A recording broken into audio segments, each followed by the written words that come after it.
My husband bypassed our convulsing 4-year-old son in the emergency room to demand immediate care for his sister-in-law and her child. He literally stepped over us, while our boy burned with a fever, just so a boy with a mild rash could get a private room.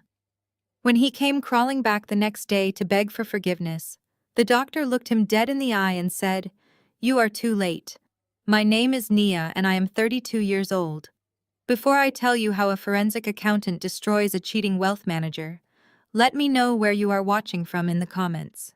Hit the like button and subscribe if you believe betrayal should cost everything." The fluorescent lights of the Atlanta Medical Center flickered above me like a strobe light in a nightmare. My shoes slammed against the linoleum floor as I sprinted through the automatic sliding doors of the emergency room. My son Leo was completely limp against my chest. His small body felt like a furnace radiating heat through my blouse. A febrile seizure, they would tell me later, but in that moment all I knew was that my baby was violently shaking. His eyes rolled back in his head, and his lips were turning a terrifying shade of blue. "Help me!" I screamed, my voice cracking as I rushed toward the triage desk. "Somebody please help my son!" I am usually the calm one. As a forensic accountant, I dismantle complex financial frauds for a living. I find missing millions hidden in offshore accounts without breaking a sweat. But seeing my child burning alive with a 104-degree fever stripped away every ounce of my professional composure. I was just a terrified mother begging the universe for a lifeline.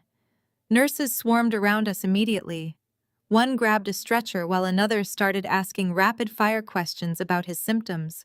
Right as a doctor ran out from the back, swinging his stethoscope around his neck, the heavy double doors of the emergency room burst open again. I turned my head, gasping for air, expecting to feel absolute relief. It was Marcus, my husband of 7 years. I had called him frantically from the back of the ambulance, begging him to leave his wealth management firm and meet us here. "Oh, thank God you are here," I cried out, reaching a hand toward him. But the words died in my throat. Marcus did not even look at me. He did not look at our son, who was still violently twitching on the metal stretcher. Marcus was carrying a child, but it was not ours. He was holding Toby, his brother Jamal's son. Toby is a blonde-haired, blue-eyed 5-year-old who belongs to my sister-in-law, Chloe. Chloe is white, and she constantly uses her fragility as a weapon in our predominantly African-American family. Marcus has always had a strange protective obsession with her. Right behind Marcus was Chloe herself, weeping dramatically into a tissue. Marcus marched straight past the stretcher where nurses were trying to stabilize our seizing child. He slammed his hand on the triage counter, demanding the head nurse right that second. "You need to get us a pediatric specialist immediately." Marcus barked, his voice booming across the waiting room. "Toby is having a severe allergic reaction and he cannot breathe." I stared in absolute shock. I looked at Toby. The boy was sitting up perfectly fine, sucking on a lollipop and scratching at a small patch of red hives on his forearm. He was not gasping for air. He was bored. Meanwhile, my son Leo was shaking so hard the bed rails rattled. "Marcus," I yelled, grabbing his expensive suit jacket. "What are you doing?" "Leo is having a seizure." Marcus finally turned to me. His eyes were completely void of the panic you would expect from a father. Instead, he looked annoyed that I was interrupting him. "Toby is struggling to breathe, Nia," he snapped, pushing my hand away. "Leo just has a fever. Stop being so dramatic and handle it yourself. Let the doctors do their job for Toby." He turned his back to me and used his VIP donor status at the hospital to bully the charge nurse into escorting Chloe and Toby to a private trauma bay. The triage nurse looked at me with pure horror in her eyes. She had heard everything. I stood there frozen in the middle of the chaos. I did not scream or cry. The forensic accountant inside me suddenly woke up, analyzing the data right in front of my face. The way Marcus had held Toby, the way he placed his hand on Chloe's lower back as they rushed into the back room. That was not an uncle looking out for his nephew. That was a father protecting his family. And in that chilling moment, I realized that my son and I were not his family at all. The triage nurse who had been assessing Leo was suddenly pulled away by the hospital administrator. Marcus had actually called the hospital director on his way over, demanding VIP treatment for a rash. I watched in absolute disbelief as the medical staff abandoned my convulsing 4-year-old to cater to my husband's sister-in-law. Toby is struggling to breathe. Leo just has a fever, handle it yourself. His cruel words echoed in my mind, playing on a continuous loop. I could not stand there frozen in shock any longer. The mother in me completely hijacked the forensic accountant. I scooped Leo into my arms, feeling the terrifying heat radiating off his skin and his muscles twitching violently against my chest. I did not wait for the administrators to finish bowing down to Marcus. I ran straight past the triage desk and kicked open the double doors leading into the main emergency ward. "Someone help my child!" I roared, my voice echoing off the sterile white walls. A young intern in a faded blue scrub suit turned around. He took one look at Leo's blue lips and instantly sprang into action. He did not care about VIP donor pins or hospital politics. He pointed to an empty bed in the corner and shouted for a cooling blanket and intravenous medication. I laid my baby down, my hands covered in sweat, as the intern worked frantically. Seconds felt like hours. The machine beeped wildly while the young doctor administered the anti-seizure drugs. Slowly, the violent shaking began to subside. Leo's breathing evened out, and the terrifying blue tint faded from his lips. "He is stabilizing," the intern told me, wiping his forehead. "It was a severe febrile seizure. We need to monitor him, but the worst is over." I collapsed into the plastic chair beside the bed, burying my face in my hands. The adrenaline that had kept me standing suddenly vanished, leaving behind a hollow, freezing ache. My son was safe. He was going to be okay. But the nightmare of my reality was just beginning. After Leo fell into an exhausted sleep, I stepped out of the small curtained cubicle to find a nurse for some water. The emergency room was a maze of glass walls and busy corridors. As I walked past the central nursing station, I glanced toward the end of the hall. The VIP trauma bays were located there, enclosed by heavy glass doors with adjustable blinds. The blinds on Bay A were partially open. I stopped dead in my tracks. Through the narrow gap, I had a perfect view of my husband. Marcus was not pacing the floor anxiously like an uncle worried about his nephew. He was sitting on the edge of the hospital bed with his arms wrapped tightly around Chloe. Her blonde head rested comfortably on his shoulder, and she was crying softly. Marcus was gently stroking her hair, pressing his lips against her temple in a gesture of profound, intimate comfort. Toby sat next to them, holding a tablet, completely oblivious to the drama. His mild allergic reaction had already been treated with a simple dose of antihistamine. There were no monitors beeping wildly around him. There was no life or death struggle. It was a minor inconvenience that Marcus had treated like a catastrophic emergency. I stood in the cold hallway, watching my husband hold another woman the way he should have been holding me. I watched him comfort another child the way he should have been comforting Leo. I did not barge into the room. I did not throw a tantrum or scream at them for the world to see. That is exactly what Chloe would have expected. She thrived on playing the fragile victim against the stereotype of the aggressive, angry black woman. She wanted me to lose my temper so Marcus could justify protecting her. I was not going to give her that satisfaction. I was not going to give Marcus the opportunity to call me crazy or dramatic. Instead, I let the forensic accountant take over completely. I observed, I cataloged, I documented. I noticed the way Chloe leaned her body weight entirely against him. I noticed the way Marcus kept his hand firmly on her waist, rubbing circles with his thumb. This was a well-rehearsed routine. They had done this 1,000 times before in private. The betrayal was no longer just a suspicion. It was a glaring, undeniable fact playing out right in front of me. They were a family. I was just the blind wife footing the bill and raising the child he never actually wanted. I took a slow, deep breath, letting the chilled hospital air fill my lungs.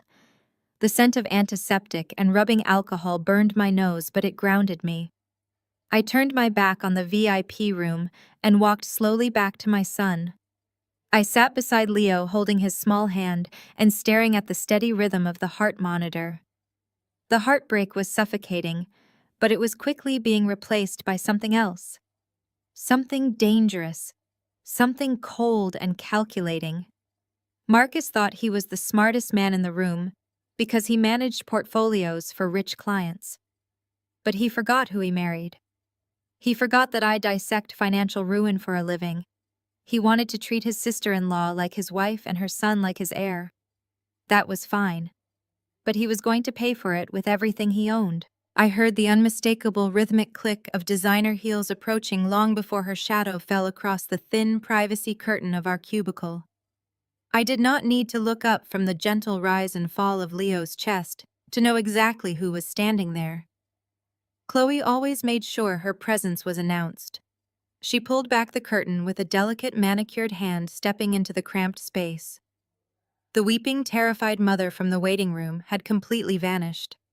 Her perfectly highlighted blonde hair was smoothed back into place, and her breathing was entirely normal. She looked down at my son, then shifted her icy blue gaze to me. A slow, calculated smirk touched the corners of her mouth. She crossed her arms, leaning casually against the metal doorframe.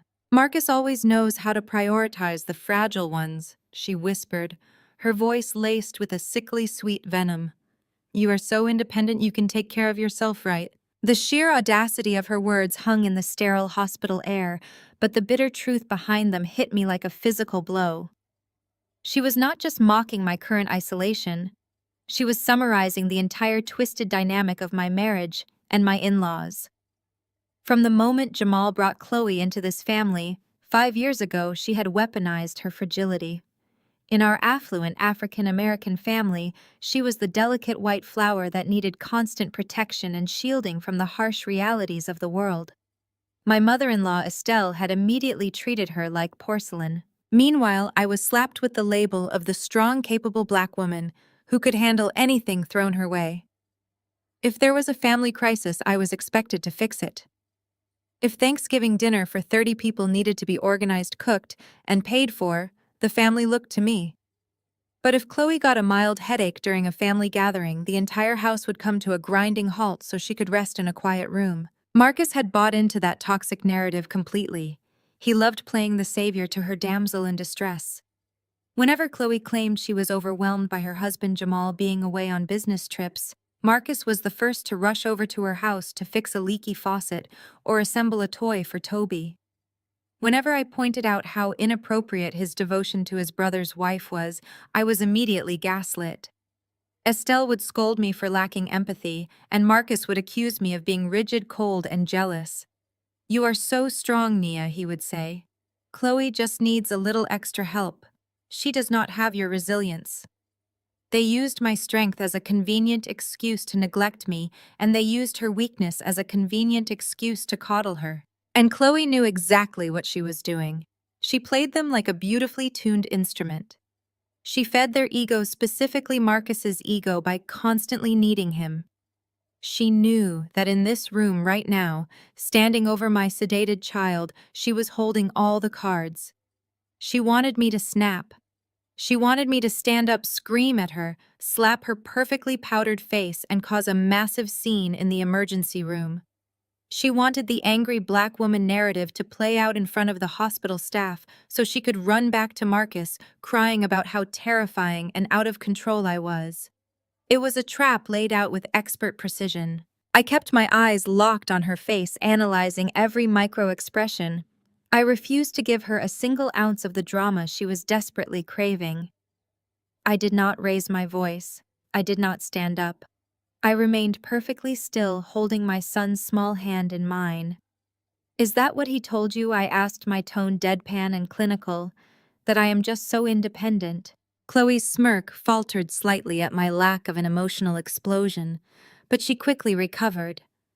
She took a step closer, lowering her voice so the nurses outside the curtain could not hear. "He did not have to tell me, Nia.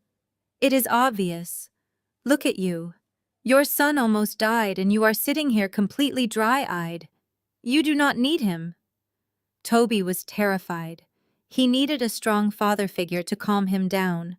Marcus just did what came naturally to him. He protected the people who actually need his protection. The implication was a dagger aimed straight at my heart. A strong father figure.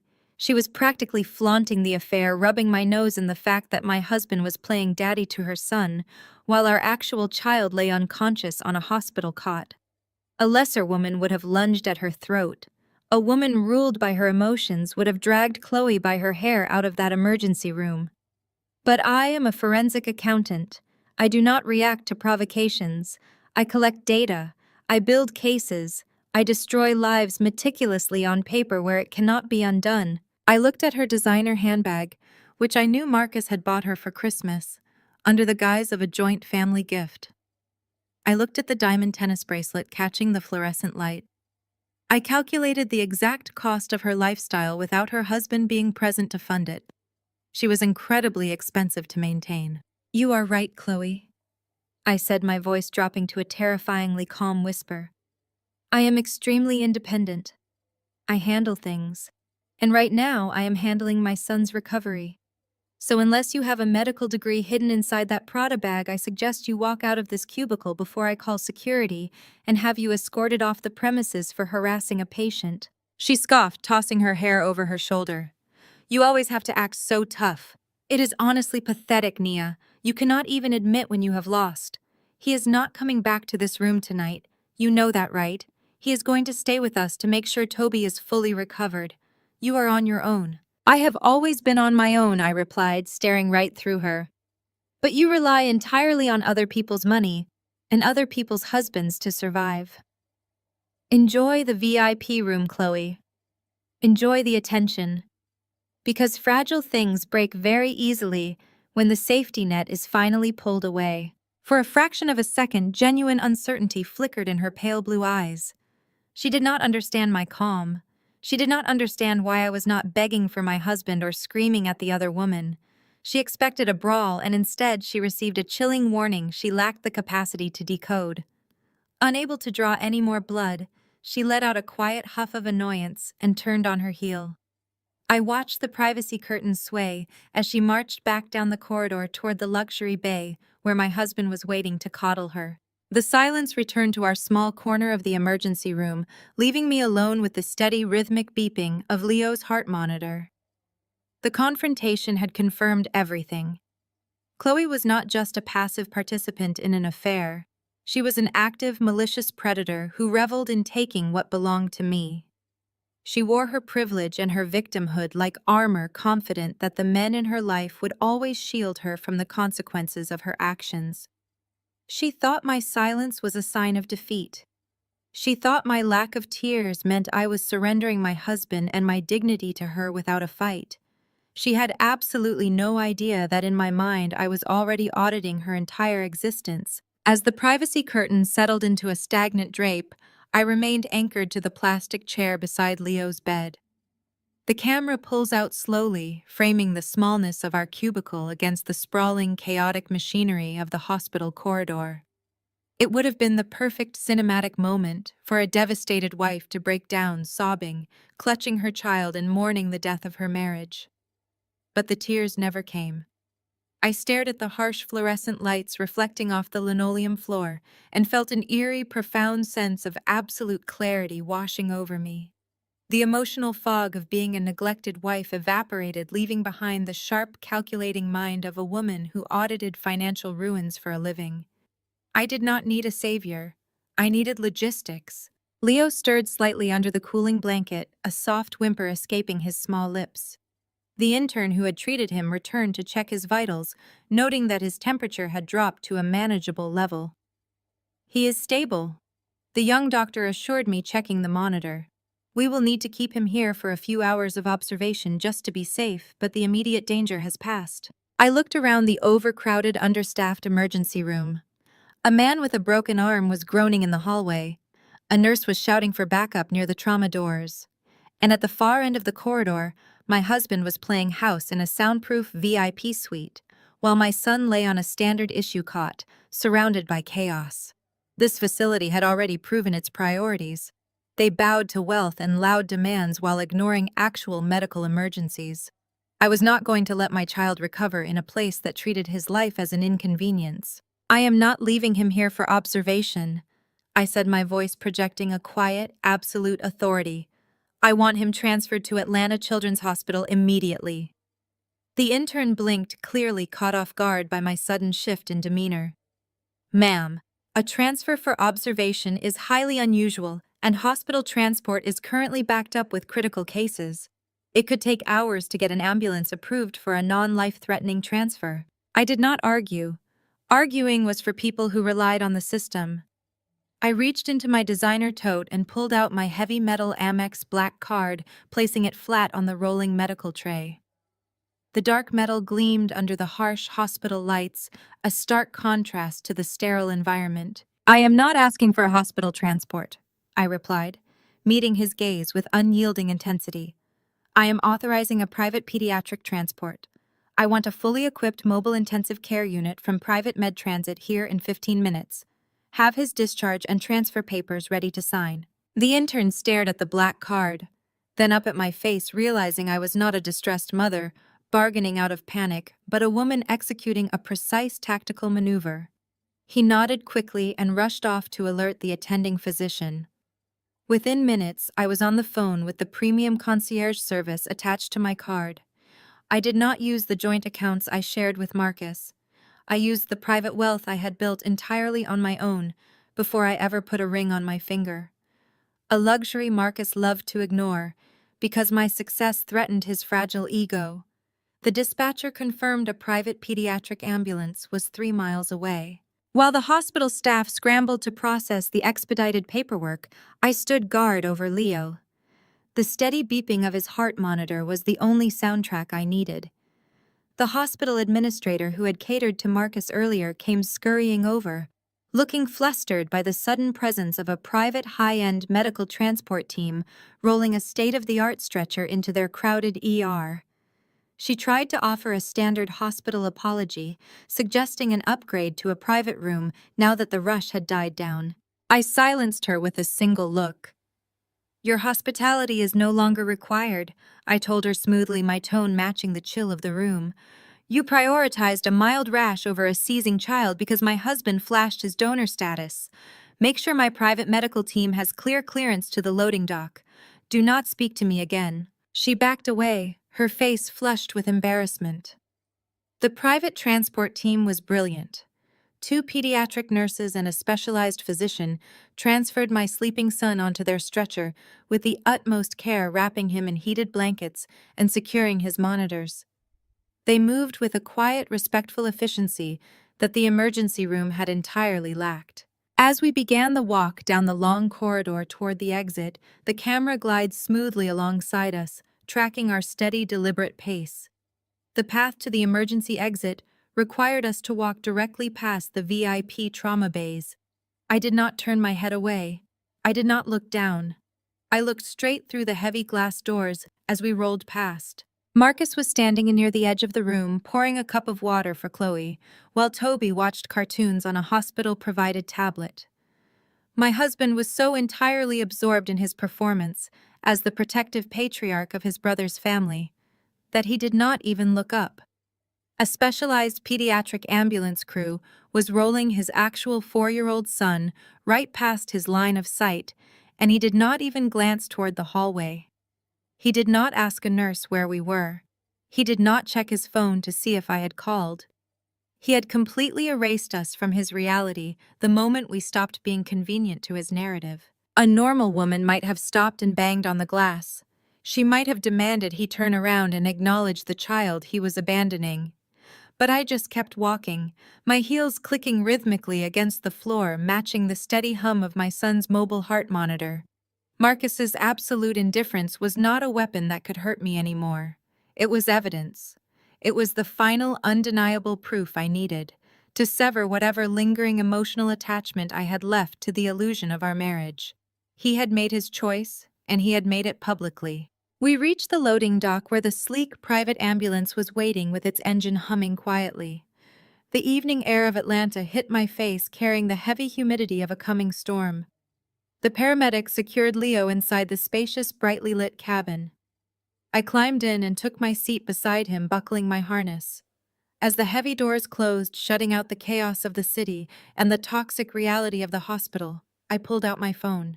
I did not text Marcus. I did not leave him a voicemail begging for an explanation. I opened my banking app. I looked at the balance of the joint savings account we had built over 7 years, meant for Leo's college fund and our future investments.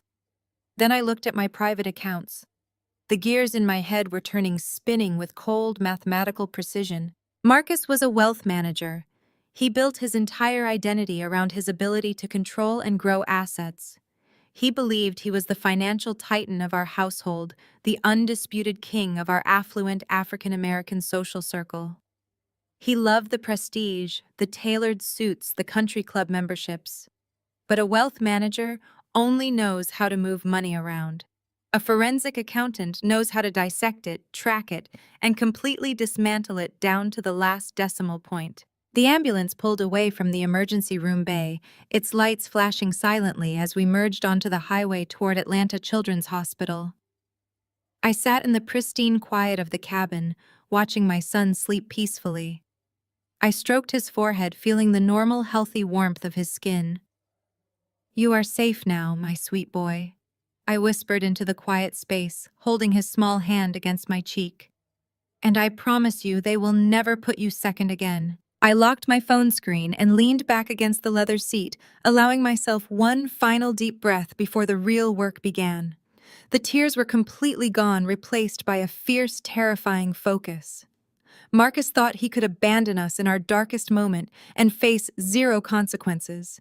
He thought he could walk all over me because I had always played the supportive, composed wife.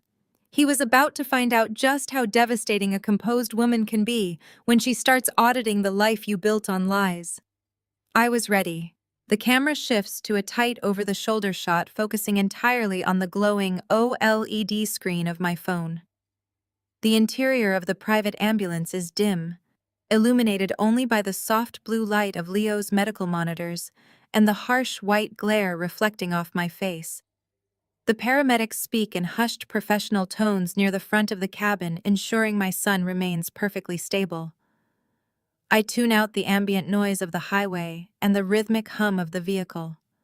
My fingers hover over the digital keyboard. I am a forensic accountant. I spend my days tracing invisible threads of corporate fraud, unearthing ghost accounts, and destroying white-collar criminals who think they are smarter than the paper trail they leave behind. Marcus always praised my analytical skills when it benefited his wealthy clients. He utilized my expertise to help his firm navigate complex tax loopholes. But he made one fatal, arrogant miscalculation. He assumed I would never apply those exact same skills to my own marriage. He thought my role as a devoted wife and a terrified mother would permanently blind me to the financial architecture of our household. I opened my secure password manager. I have access to everything because I am the one who organized our digital lives when we got married. I decide to start with the most relevant data point right in front of me, the hospital. Marcus had marched into that emergency room demanding VIP treatment and pediatric specialists for a mild allergic reaction. He threw his weight around with the administrators and bypassed the standard billing protocols entirely. You do not get that kind of immediate, unquestioned deference at a major medical center just by wearing a nice suit or flashing a donor pin. You get it by being a high-paying frequent flyer in their billing department. I open the web browser and navigate directly to the family portal of our premium healthcare insurance provider. The biometric scanner reads my face and the primary dashboard loads instantly. To the untrained eye, a health insurance dashboard is just a confusing mess of deductibles, out-of-pocket maximums, and generic claim summaries. Most people only look at the final amount due and hit pay. But I do not look at summaries. I look at the metadata. I look at the line items. I tap on the Claims History tab, filtering the data to show the last 48 months. I select the option to view all dependents linked to Marcus's primary policyholder account. The screen refreshes. I expect to see 2 names listed under his profile, my name and Leo's name. The camera pushes in closer to the phone screen, capturing the exact moment the data renders. There are not 2 names listed under Marcus. There is a third active profile linked directly to his premium tier coverage. Tobias Miller. My breath catches in my throat. The cold air of the ambulance suddenly feels sharp against my skin. I tap on Toby's profile, expanding the drop-down menu to view the specific account authorizations. The screen displays the administrative hierarchy for the child's medical care. Chloe is listed as the biological mother with standard viewing access. But right beneath her name, highlighted in bold black text, is Marcus. He is not listed as an emergency contact. He is not listed as an uncle. He is legally registered in the system as the primary financial guarantor for Toby's entire medical profile. My thumb hovers over the screen, trembling for just a fraction of a second before my professional discipline locks it down. I click into the billing statements, downloading the comprehensive PDF history for Toby's account. I open the first document and start scrolling back through the years. The numbers form a chilling timeline of absolute betrayal. 1 year ago, 2 years ago, 3 years ago, 4 years ago. The data stretches back exactly 4 years, right to the month Toby was born. Marcus has been secretly paying for everything. I scroll through page after page of detailed medical claims, pediatrician visits, top-tier allergy specialists, private dermatologists for mild skin irritations, concierge urgent care visits for common colds.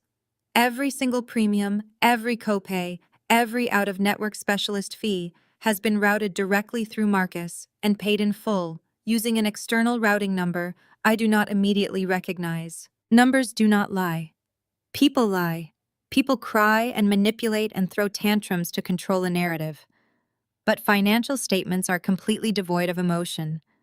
They tell the exact, indisputable truth of where a person's loyalties lie. I sit in the back of the ambulance, tracing the staggering sum of money draining out of my husband's accounts to fund his sister-in-law's child.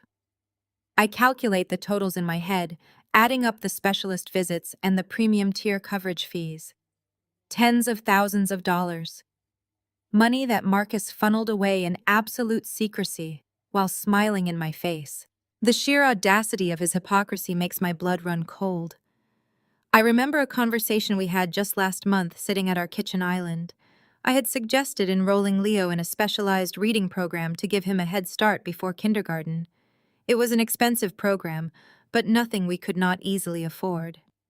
Marcus had sighed heavily, rubbing his temples and putting on his best stressed wealth manager face. He told me liquidity was a bit tight right now and that we needed to be financially conservative with discretionary spending. He made me feel guilty for wanting to invest in our son's education. He looked me dead in the eye and lied about our financial security, all while paying thousands of dollars a month to keep Chloe and Toby wrapped in premium medical luxury. I look up from the screen, staring at Leo as he sleeps soundly on the stretcher. The paramedics have wrapped him in a warm thermal blanket, and the monitor shows his heart rate is perfectly steady. My beautiful, innocent boy, who was tossed aside in an emergency room tonight because his father was too busy playing savior to another woman's child. I turn my attention back to the phone screen. The accountant in my brain is rapidly constructing a new reality, connecting dots that I had previously ignored because I trusted my husband.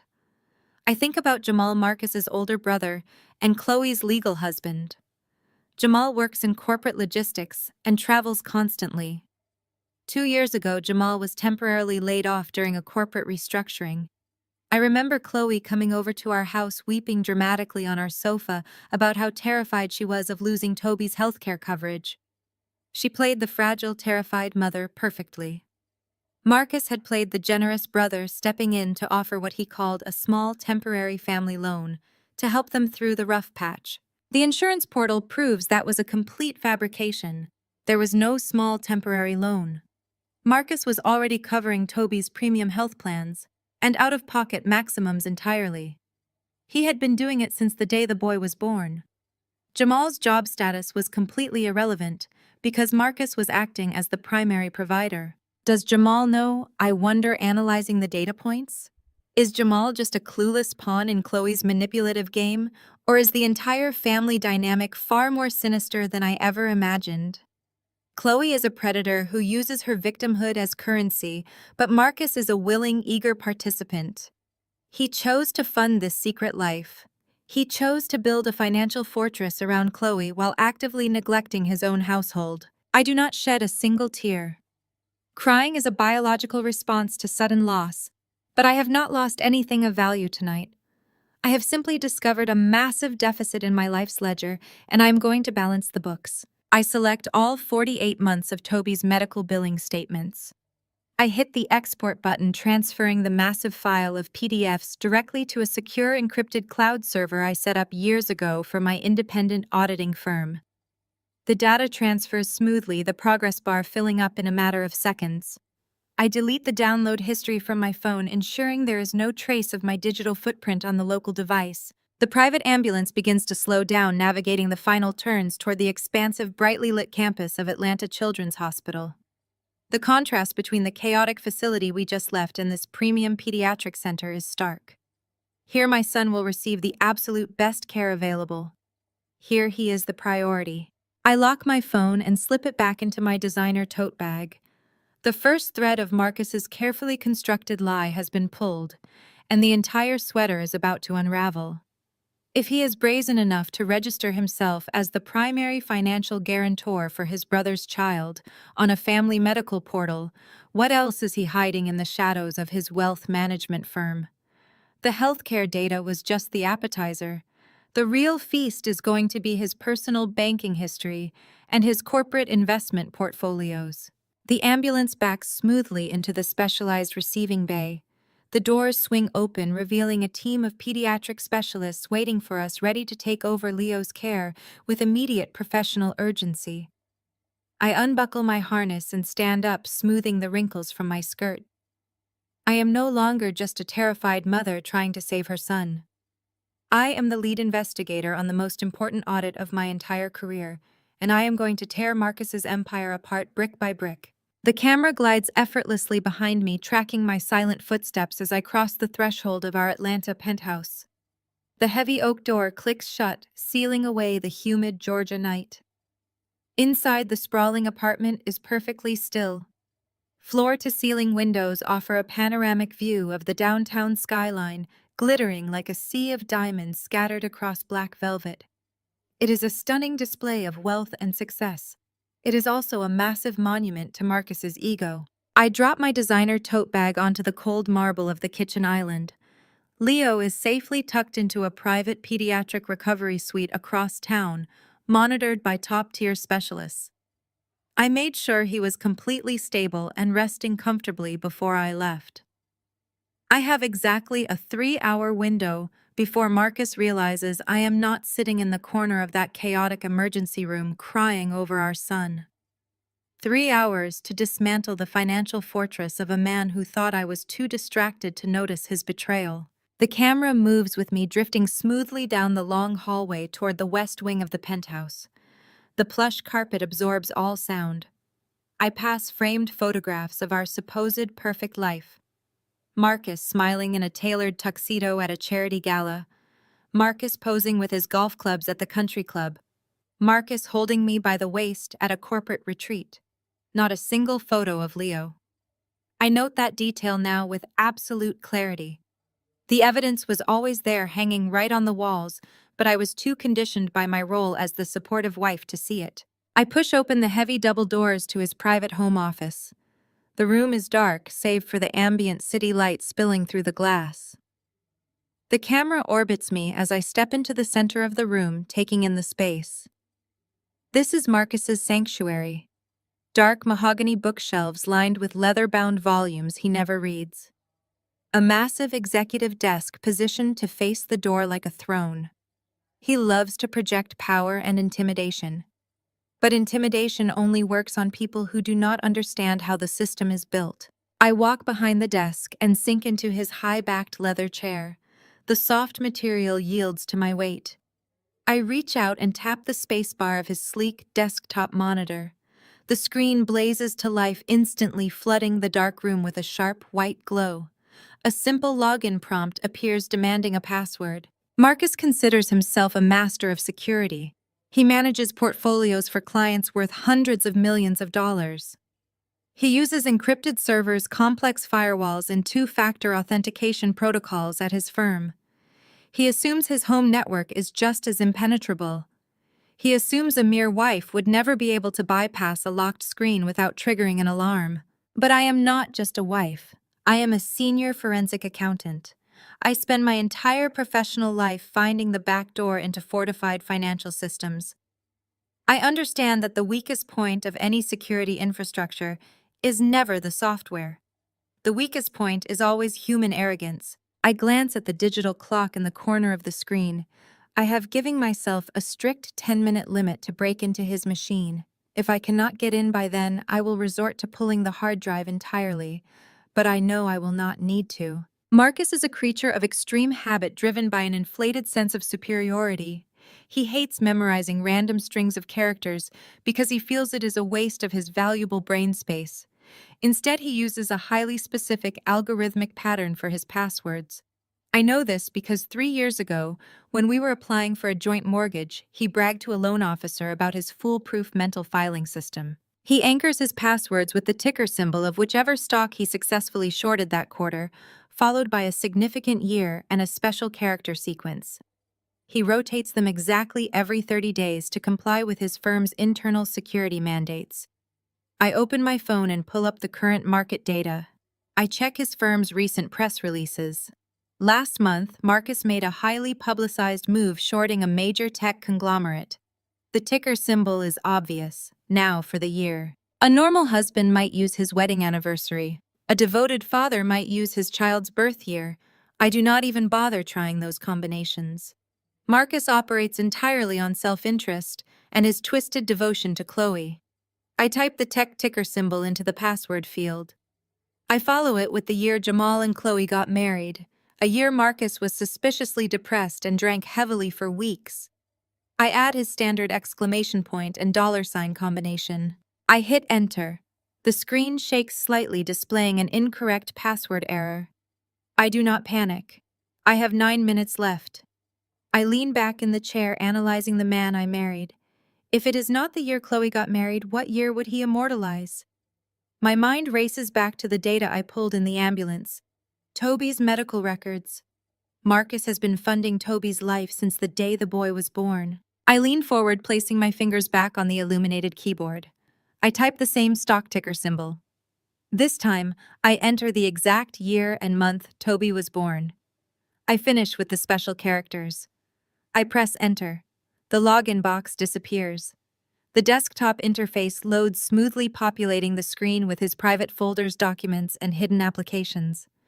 It took me exactly 7 minutes to shatter his impenetrable wall. I stare at the unlocked screen, letting the reality of my success wash over me. The password itself is a confession. He guards his most sensitive financial data with the birth date of his brother's child. The psychological implications are staggering, but I refuse to get bogged down in the emotional weight of it. There is no room for heartbreak in an audit. Heartbreak makes you sloppy. I plug a high-capacity encrypted flash drive into the back of his monitor. As the computer recognizes the external device, I immediately open his main file directory. Marcus is organized, meticulously categorizing his clients by net worth and portfolio type. I ignore the client folders. I am not here to violate his firm's confidentiality agreements or commit corporate espionage. I am here for his personal ledgers. I locate a folder buried 3 levels deep inside a generic system directory labeled Tax Documents 2019. It is a decoy name designed to make anyone scrolling past ignore it out of sheer boredom. But the file size is massive, taking up gigabytes of memory. No single year of tax returns requires that much storage space. I click into the folder. Dozens of encrypted spreadsheets and private banking applications populate the window. This is the shadow architecture of my husband's life. This is where he hides the money he siphons away from our family. I initiate a mass copy protocol, selecting every single file in the hidden directory and routing it straight to my encrypted drive. The progress bar appears, estimating a transfer time of 4 minutes. I sit back, watching the green line slowly inch across the screen. The quiet hum of the computer processor is the only sound in the dark office. My eyes scan the file names as they transfer: property deeds, wire transfer logs, offshore routing numbers, investment portfolios that were never disclosed in our joint tax filings. He has been busy constructing an entirely separate reality one where he plays the wealthy provider to a woman who uses him for his bank account. The camera circles me one last time, highlighting the cold blue glow illuminating my face. I am entirely focused, utterly detached from the man who owns this desk. He thought leaving me alone in a hospital corridor would break me. He thought his absence would render me helpless and desperate for his return. He vastly underestimated the danger of leaving a forensic accountant alone with a motive and a quiet room. The green bar hits 100%. The transfer is complete. I have everything. I safely eject the encrypted flash drive from the monitor and slip it into the hidden zippered pocket of my tote bag. The heavy silence of the penthouse is suddenly shattered by a sharp, buzzing sound. My cell phone vibrates aggressively against the polished mahogany of Marcus's desk. The bright screen cuts through the darkness, illuminating a single name: Estelle. My mother-in-law has impeccable timing. She operates like a dedicated public relations manager for her favorite son. If she is calling at this hour, it means Marcus has already run crying to her, spinning a narrative where he is the noble victim and I am the unreasonable villain. The camera cuts to an extreme close-up of my phone resting on the dark wood. My perfectly manicured finger hovers over the screen. I do not just hit answer. I tap the screen to activate my secondary audio capture application. A small, solid red circle appears in the top corner of the display, indicating the recording has begun. I press the green accept button and tap the speakerphone icon. I want every single syllable captured with absolute crystal clarity. Nia, what on earth is wrong with you? Estelle's voice fills the quiet office, shrill and vibrating with absolute indignation. I just received the most distressing phone call from Marcus. He is completely devastated. He told me you threw a massive tantrum in the middle of the emergency room and then selfishly dragged Leo away to another hospital without even consulting him. How could you humiliate him like that in public? I lean back in the heavy leather executive chair. I do not raise my voice. I do not defend my actions. I simply let the silence stretch for exactly 3 seconds, forcing her to sit in her own manufactured outrage. Leo was having a severe febrile seizure, Estelle. I say, my tone remaining perfectly flat and conversational. His lips were blue. Marcus bypassed our convulsing child to demand a private trauma suite for Toby because the boy had a mild rash. I did not throw a tantrum. I secured life-saving medical care for your grandson while your son was busy playing house with his sister-in-law. Estelle scoffs loudly, a harsh, dismissive sound that perfectly encapsulates her entire worldview. She has spent her whole life making excuses for the men in her family. To her, Marcus is a king, and kings are allowed to behave however they please. You are exaggerating as usual, Nia, she snaps, her voice dripping with condescension. Toby was terrified and struggling to breathe. You know perfectly well how delicate Chloe is. She was in an absolute panic. You are a strong, capable black woman. You know how to handle high-stress situations without falling apart. Chloe does not have your grit. Marcus was just doing what any honorable man would do in a crisis. I stare at the glowing red recording dot on my phone screen. It is capturing a masterpiece of toxic enabling. Estelle is literally using my resilience as a justification for my husband's blatant abandonment. She has always weaponized my strength to demand my silence, so it is honorable for a man to step over his seizing son to comfort another man's wife, I ask, keeping my voice carefully modulated to sound questioning rather than accusatory. I want her to keep talking. I want her to dig the hole so deep she can never climb out. Do not twist this into something dirty. Nia Estelle barks, her temper flaring exactly as I predicted. Jamal is halfway across the world. He flew out to Dubai yesterday morning to finalize a massive logistics contract. He is going to be out of the country for 3 entire weeks. Chloe is completely alone here with a sick child. Marcus is merely playing the role of family protector while his brother is away. It is what good men do. They step up for the fragile members of their family. I freeze. My eyes lock onto the glowing red dot. The forensic accountant inside my brain immediately catalogs this monumental piece of intelligence. 3 weeks. Jamal is in Dubai for 3 weeks. This is not just a casual piece of gossip. This is a tactical timeline. Marcus knows his brother is thousands of miles away and completely unreachable. He feels entirely secure playing the devoted father to Toby and the devoted husband to Chloe because the one man who could challenge him is stranded on another continent. Estelle has just handed me the master schedule for my own vengeance. She has inadvertently confirmed the exact window of opportunity I have to execute my financial strike before the family structure can reorganize to defend itself. Playing the role of family protector, I repeat the phrase softly, letting the microphone pick up the chilling resonance of the words. That is an interesting way to describe it, Estelle. It is the only way to describe it. She huffs, completely oblivious to the trap she has just walked into. You should be proud to be married to a man who takes his family duties so seriously, instead of acting like a jealous, bitter woman. You need to call him right now. You need to apologize for making a scene, and you need to tell him which room Leo is in so he can come visit when he is finished settling Chloe and Toby. I reach out and lightly tap the surface of the desk. I have everything I need. I have her admitting that Marcus abandoned us. I have her confirming the timeline of Jamal's absence. I have her openly defending an inappropriate dynamic that will look absolutely devastating when played back in a divorce deposition. You are absolutely right, Estelle. I say, my voice dripping with a terrifying compliance that she completely misinterprets as submission. Marcus is stepping up in ways I never fully appreciated until tonight. I see exactly what kind of man he is now. I promise you I will handle this situation with the exact level of professionalism and care that it requires. See that you do, she says, her tone instantly shifting to smug satisfaction. I expect you to fix this mess by morning, Nia. Do not embarrass us again. She disconnects the call.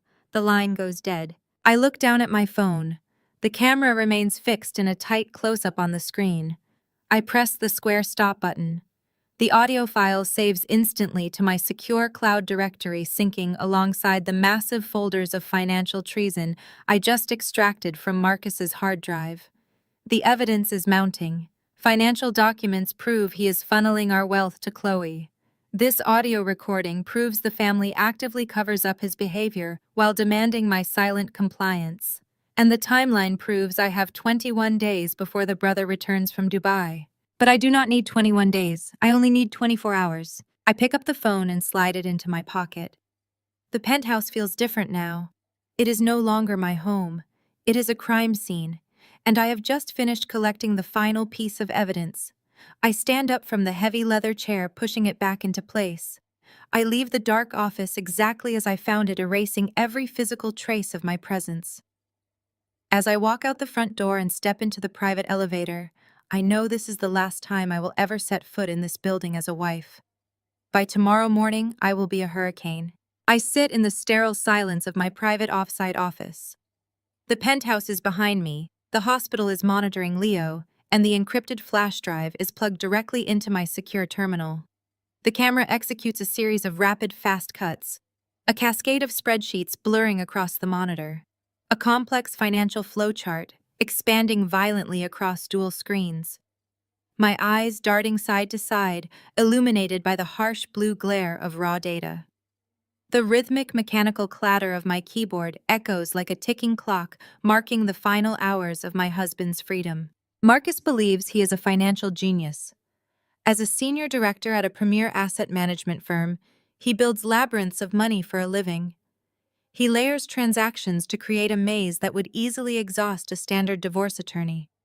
He uses phantom vendors and offshore routing to obscure the origins of his wealth. But he forgot that I do not practice standard law. I dissect corporate corruption for a living. I unleash my proprietary auditing software on the data I extracted from his hidden desktop folder. I do not look for the obvious expenses. I look for the anomalies. I search for the negative space where the money should be. I begin with our shared assets. I pull up the master ledger for our primary joint savings account. This was the fortress we supposedly built together over 7 years of marriage. It was designed to hold $500,000 for Leo's future education and our long-term emergency liquidity. I run a chronological reconciliation script and wait for the results. The camera fast cuts to a bar graph on my screen plummeting violently downward in a sea of red indicators. The numbers drop with sickening speed. $10,000 wired out on a Tuesday, $25,000 transferred on a Thursday, $50,000 gone by the end of the month. Marcus categorized every single withdrawal as a high-yield volatile market investment in a private equity fund. It looks perfectly legitimate on the surface. But I bypass the surface. I pull the routing numbers and trace the SWIFT codes through the banking network. The money never touched the stock market. It was routed directly into a blind shell company registered in Delaware under the name C&T Holdings. Chloe and Toby. The joint account built on my grueling 60-hour work weeks and meticulous financial planning has been systematically bled dry over 3 years. The current balance sits at a pitiful $4,000. Marcus literally stole our son's future to fund his twisted fantasy life. But the math still does not balance. I lean closer to the monitor. Chloe wears authentic designer labels. Toby attends an elite private academy that costs $40,000 a year. Marcus drives a custom sports car and wears bespoke suits. My stolen savings account alone could not sustain their staggering burn rate for 4 years. The money has to be coming from somewhere else, a much larger and much deeper well. The camera fast cuts again to a digital pie chart, rendering in real time, fracturing into dozens of illicit slices. I open the files labeled with his firm's internal client disbursement codes. Marcus holds a fiduciary duty to ultra-high net worth clients. These are ruthless investors who do not forgive financial mistakes. I run a forensic macro script designed to hunt for micro-skimming operations within corporate expense accounts and client dividend payouts. The screen instantly floods with bright red highlighted cells. I let out a slow breath, my pulse steadying into a cold, terrifying rhythm. I have found the main artery. Marcus has been actively embezzling from his own firm. The mechanics of his fraud are arrogant but highly effective. He takes a fraction of a percent off the top of his clients' quarterly returns, masking the theft as administrative portfolio management fees and phantom legal retainers. Because his clients are worth tens of millions, they never notice a few $1,000s missing from a massive quarterly statement. Marcus routes these microtransactions through a corporate slush fund he created under a fake vendor identification number. From the slush fund, the money is wired to offshore accounts in the Cayman Islands, washed clean, and funneled right back into domestic accounts completely controlled by Chloe. He is not just a cheating deadbeat husband. He is an active corporate embezzler committing massive federal crimes. He is stealing millions of dollars from powerful people to play sugar daddy to his brother's wife. I cross-reference the ledgers to calculate the total damage. The sheer magnitude of his theft is staggering. He has embezzled over $2.4 million from his asset management firm over the past 48 months. If the board of directors finds out about this, they will not just fire him. They will ruin him. They will hand him over directly to federal authorities, and he will face decades in a federal penitentiary. The camera snaps to the secondary monitor, displaying a tangled web of bright red lines connecting the dots. It is a flawless financial flowchart. Client Portfolio A connects directly to the corporate slush fund. The slush fund connects to the offshore wash account. The offshore account connects to the Delaware LLC. The LLC connects to a platinum credit card issued exclusively to Chloe. I map out the entire financial web in a matter of minutes. Marcus has literally financed his betrayal by committing wire fraud, tax evasion, and corporate embezzlement. Every single luxury Chloe flaunts is paid for with stolen money. Every ounce of Marcus's swagger is funded by federal crimes. He built a glass castle on a foundation of absolute illegal greed. The pieces are now permanently locked on the board. I have the motive. I have the method. I have the undeniable, irrefutable proof. I highlight the entire financial web and hit export, compiling the raw data into a highly sanitized, lethal dossier. The printer hums to life in the corner of the room, spitting out page after page of Marcus's absolute destruction. I am no longer just a wife preparing for a messy divorce. I am a forensic accountant preparing a criminal indictment. Marcus wanted to prioritize his fragile sister-in-law over his own son. He is about to learn exactly how fragile his entire empire truly is when the safety net is violently ripped away. The printer in the corner of my off-site office finishes spitting out the final page of Marcus's embezzlement dossier. The physical evidence of his federal crime sits in a neat stacked pile on my desk. Most auditors would stop here. I have enough to send him to federal prison for 20 years.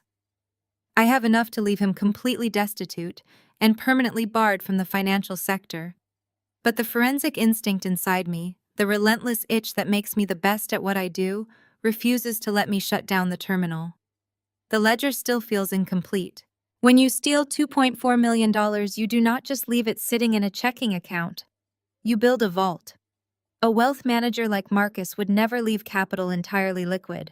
He would construct a vehicle to protect it from market volatility, from corporate audits, and most importantly from me in the event of a divorce. My fingers return to the keyboard, hovering over the glowing keys. The camera begins an extreme, slow push in starting from the doorway of the dark office and creeping silently toward the back of my chair. It captures the rigid posture of my spine and the cold blue light washing over my face. I dive back into the offshore routing numbers I uncovered minutes ago. The money was washed in the Cayman Islands and funneled back into a Delaware LLC controlled by Chloe. But an LLC is a pass-through entity. It is a conduit, not a destination. I run a deep sequence query on the employer identification number attached to the Delaware LLC. I cross-reference it with state registry databases and private wealth management portals. The algorithm churns, processing thousands of data points. For 3 agonizing minutes, the screen is a blur of encrypted text and firewall rejections. I bypass them methodically using backdoor developer keys I acquired years ago working on security audits. The system finally yields. A new document materializes on my screen.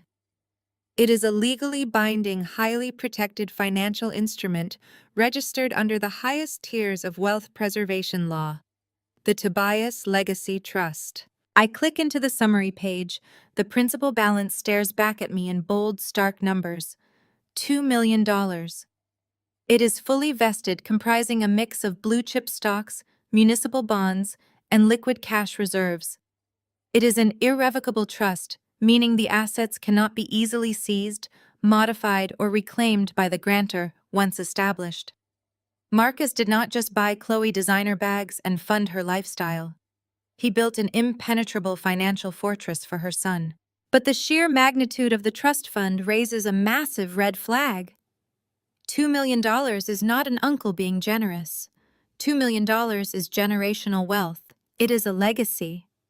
Wealth managers of Marcus's caliber do not establish irrevocable multi-million-dollar trusts for their nephews, especially when they are actively neglecting the financial security of their own legitimate children.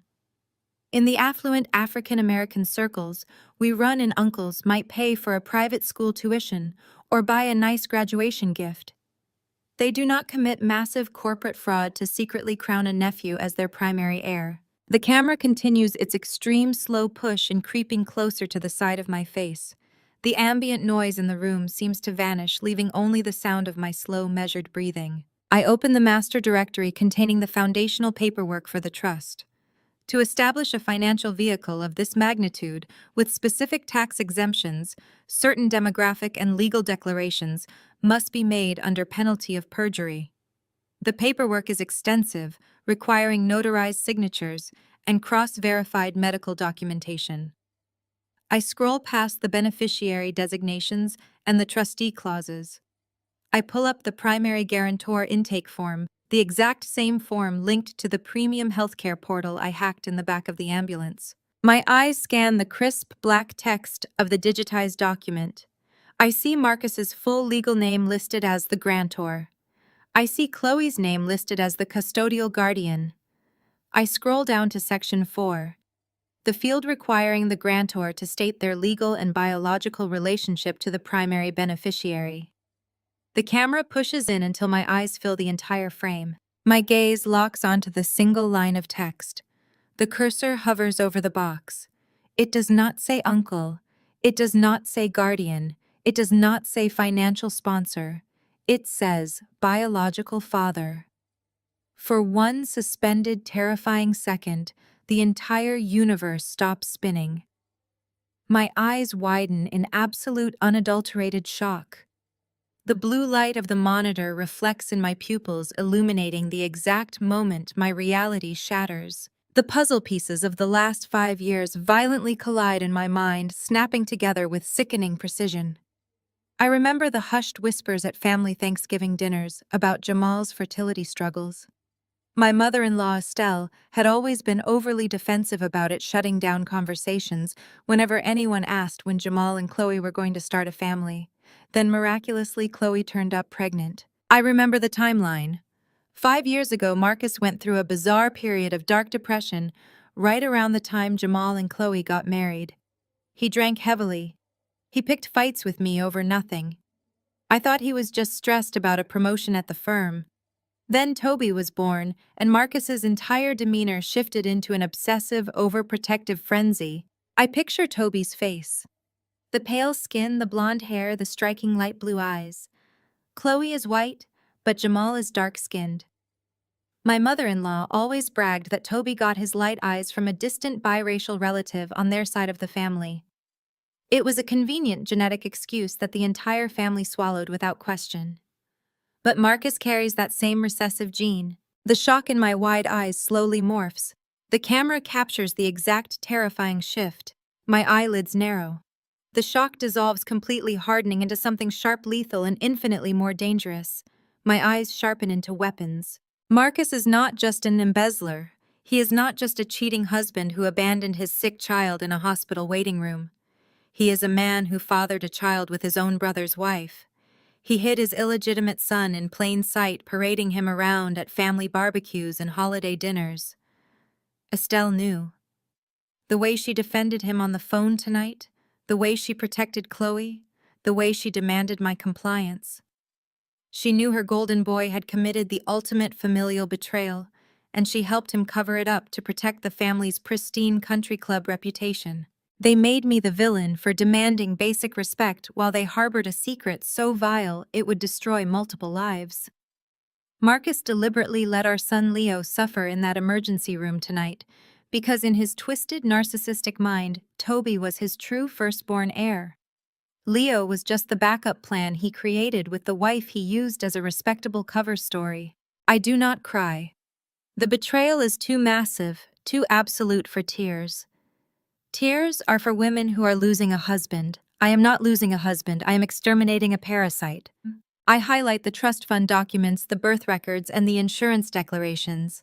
I encrypt the entire file and merge it with the embezzlement dossier. The financial audit is officially closed.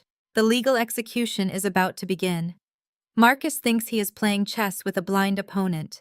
He has absolutely no idea that I have just flipped the entire board. I pull my phone from my pocket to make the call that will burn his kingdom to the ground. The morning sun creeps over the Atlanta skyline, casting long geometric shadows across the pristine hardwood floors of the penthouse. I am sitting in the center of the plush living room sofa, waiting. From a low angle looking up at the heavy oak front door, the space feels like a perfectly curated stage set. I have been awake for 24 hours, running entirely on adrenaline and the icy precision of a woman who has just cataloged her own absolute betrayal. The brass lock on the front door clicks heavily, echoing through the quiet apartment. Marcus steps inside. He does not look like a man who just abandoned his seizing 4-year-old son. He looks exactly like a man who just spent the entire night playing the heroic protector to a fragile damsel in distress. His expensive suit jacket is slung casually over one shoulder, and his tie is loosened. There is a deliberate, performative exhaustion in the way he closes the door and drops his keys into the marble valet tray. He breathes out a loud, heavy sigh designed to broadcast how heavily the burdens of the world rest upon his broad shoulders. I remain perfectly still on the sofa, a warm mug of chamomile tea resting in my hands. I watch him from this lower vantage point, analyzing his every movement. He expects a war.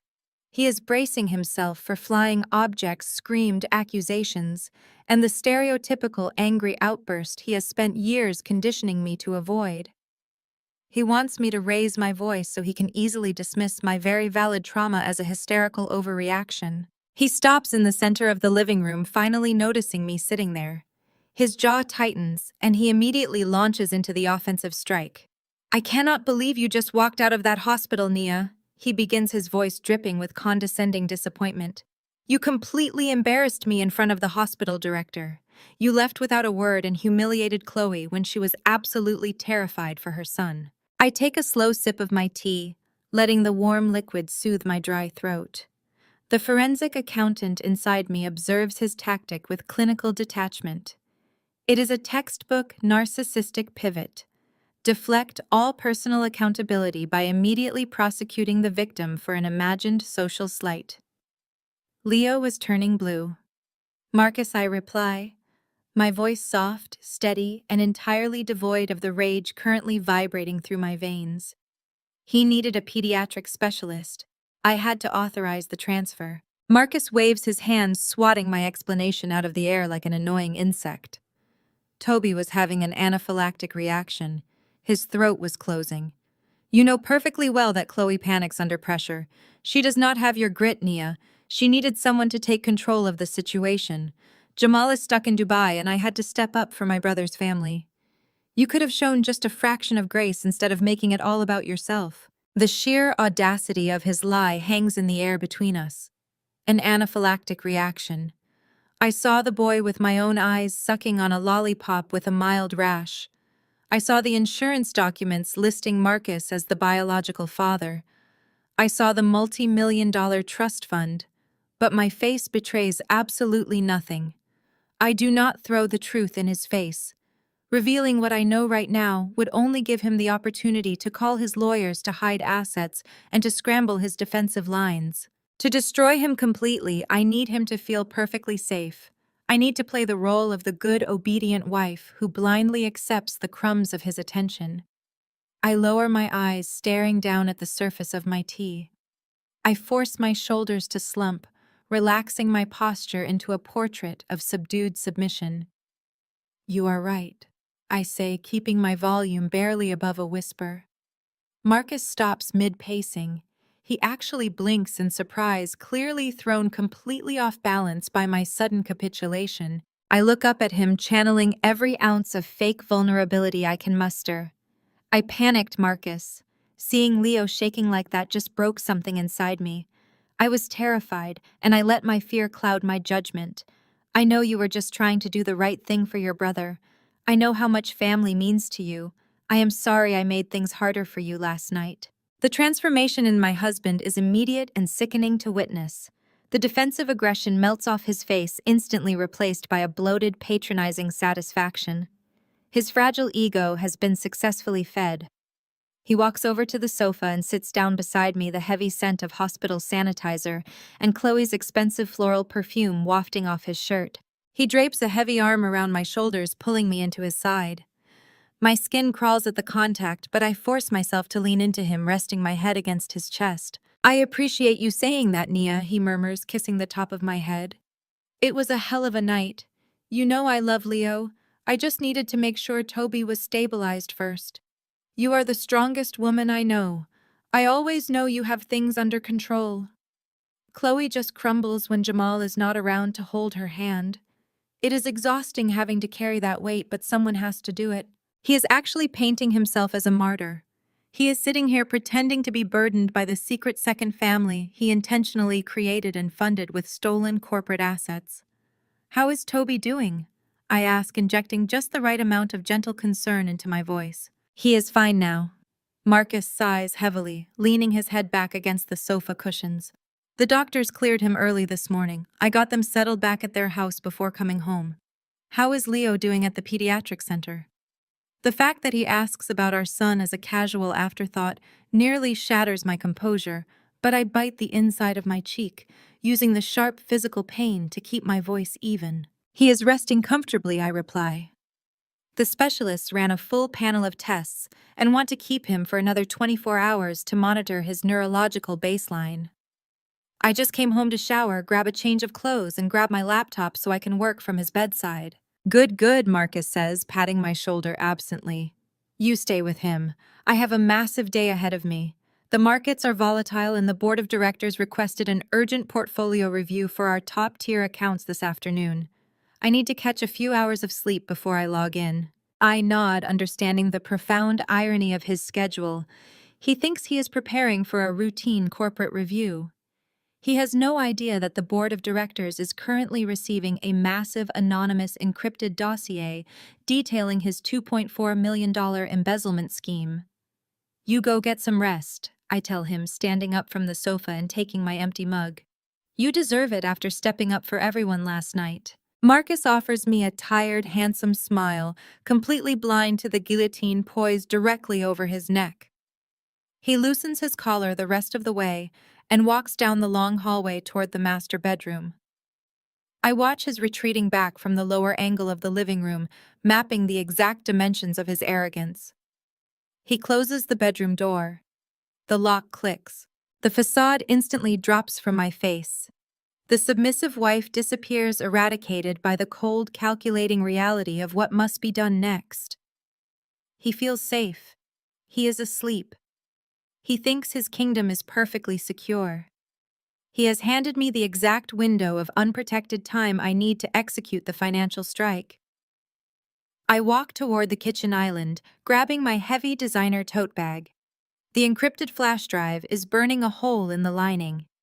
It is time to initiate the total liquidation of Marcus's life. I step out of the penthouse elevator and into the warm, sticky morning air of Atlanta, my tote bag clutched tightly against my side. The heavy glass doors of the building slide shut behind me, and I take a deep breath. The performance is over. The good wife is gone, and the forensic accountant is officially on the clock. I have less than 24 hours before the explosive dossier I compiled detonates in Marcus's corporate boardroom. Before that happens, I need to ensure that the shrapnel of his destruction does not catch me or my son. The camera tracks smoothly behind me as I stride down Peachtree Street, my heels clicking sharply against the pavement. The city is waking up, the streets bustling with professionals hurrying to their offices, oblivious to the financial execution I am about to orchestrate. I am not heading to a coffee shop or a friend's house to cry. I am heading to the most ruthless family law firm in the state of Georgia. I push through the revolving doors of a towering glass high-rise in the financial district. The lobby is expansive, all polished marble and brushed steel. The camera follows me into an express elevator climbing 40 floors above the city. When the doors open, I step into the reception area of Sterling & Associates. It is quiet, aggressively expensive, and designed to intimidate. I approach the receptionist, a young woman with a perfectly neutral expression.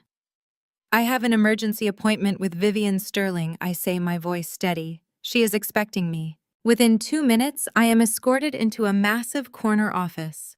Vivian Sterling stands up from behind her sprawling mahogany desk. She is a woman in her late 50s, with sharp features, silver hair, cut in a severe bob, and eyes that miss absolutely nothing. She built her reputation dismantling the complex assets of wealthy, philandering husbands. She is exactly the weapon I need. Nia, she says, extending a firm hand. Your message said it was a critical financial emergency. Sit down, tell me everything. I do not waste time with tears or emotional exposition. I open my tote bag, pull out a thick encrypted tablet, and slide it across the desk. I am divorcing my husband Marcus, I state clearly. He is a senior director at a major wealth management firm. He has been systematically draining our joint accounts to fund a secret life for his brother's wife Chloe and their child Toby. He recently established a $2 million irrevocable trust for the boy, listing himself as the biological father on the insurance intake forms. Vivian's eyebrows raise slightly, the only sign of surprise she allows. That is incredibly foolish of him, she notes, tapping the tablet. But why the urgency? We can subpoena those records during discovery. I lean forward, resting my hands flat on her desk. Because Marcus has not just been stealing from our joint accounts. I ran a forensic audit on his hidden ledgers last night. He has embezzled over $2.4 million from his firm's high-net-worth clients, funneling the money through offshore accounts to finance Chloe's lifestyle. I am submitting an anonymous, fully documented whistleblower report to his board of directors and the IRS later today. His firm will find out, they will freeze everything, and the federal authorities will be involved by tomorrow morning. Vivian stares at me, a slow, predatory smile spreading across her face.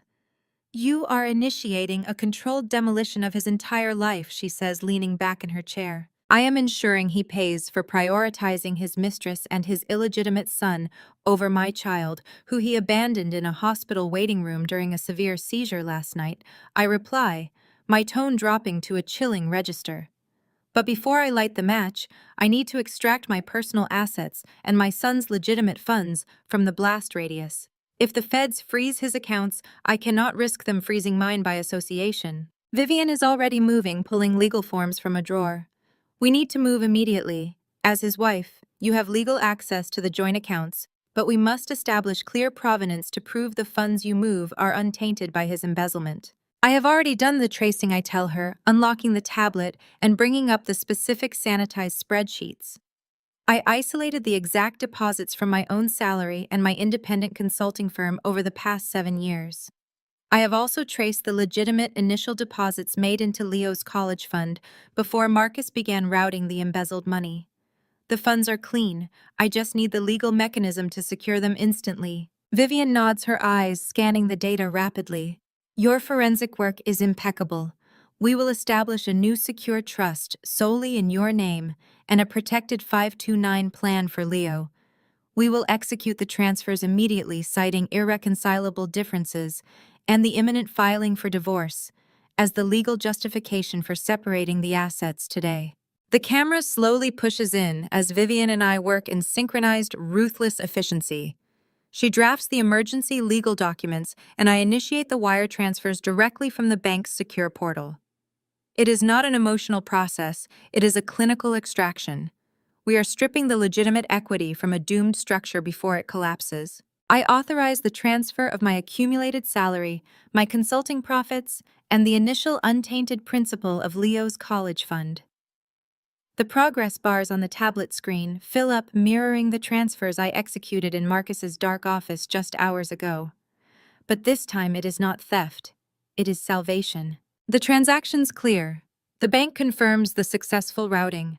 The funds land safely in the newly established, legally fortified accounts under Vivian's firm's protection. The money is locked down, utterly inaccessible to Marcus, his firm, or the impending federal investigation. You are legally insulated, Nia. Vivian confirms, sliding the final confirmation documents across the desk for my signature.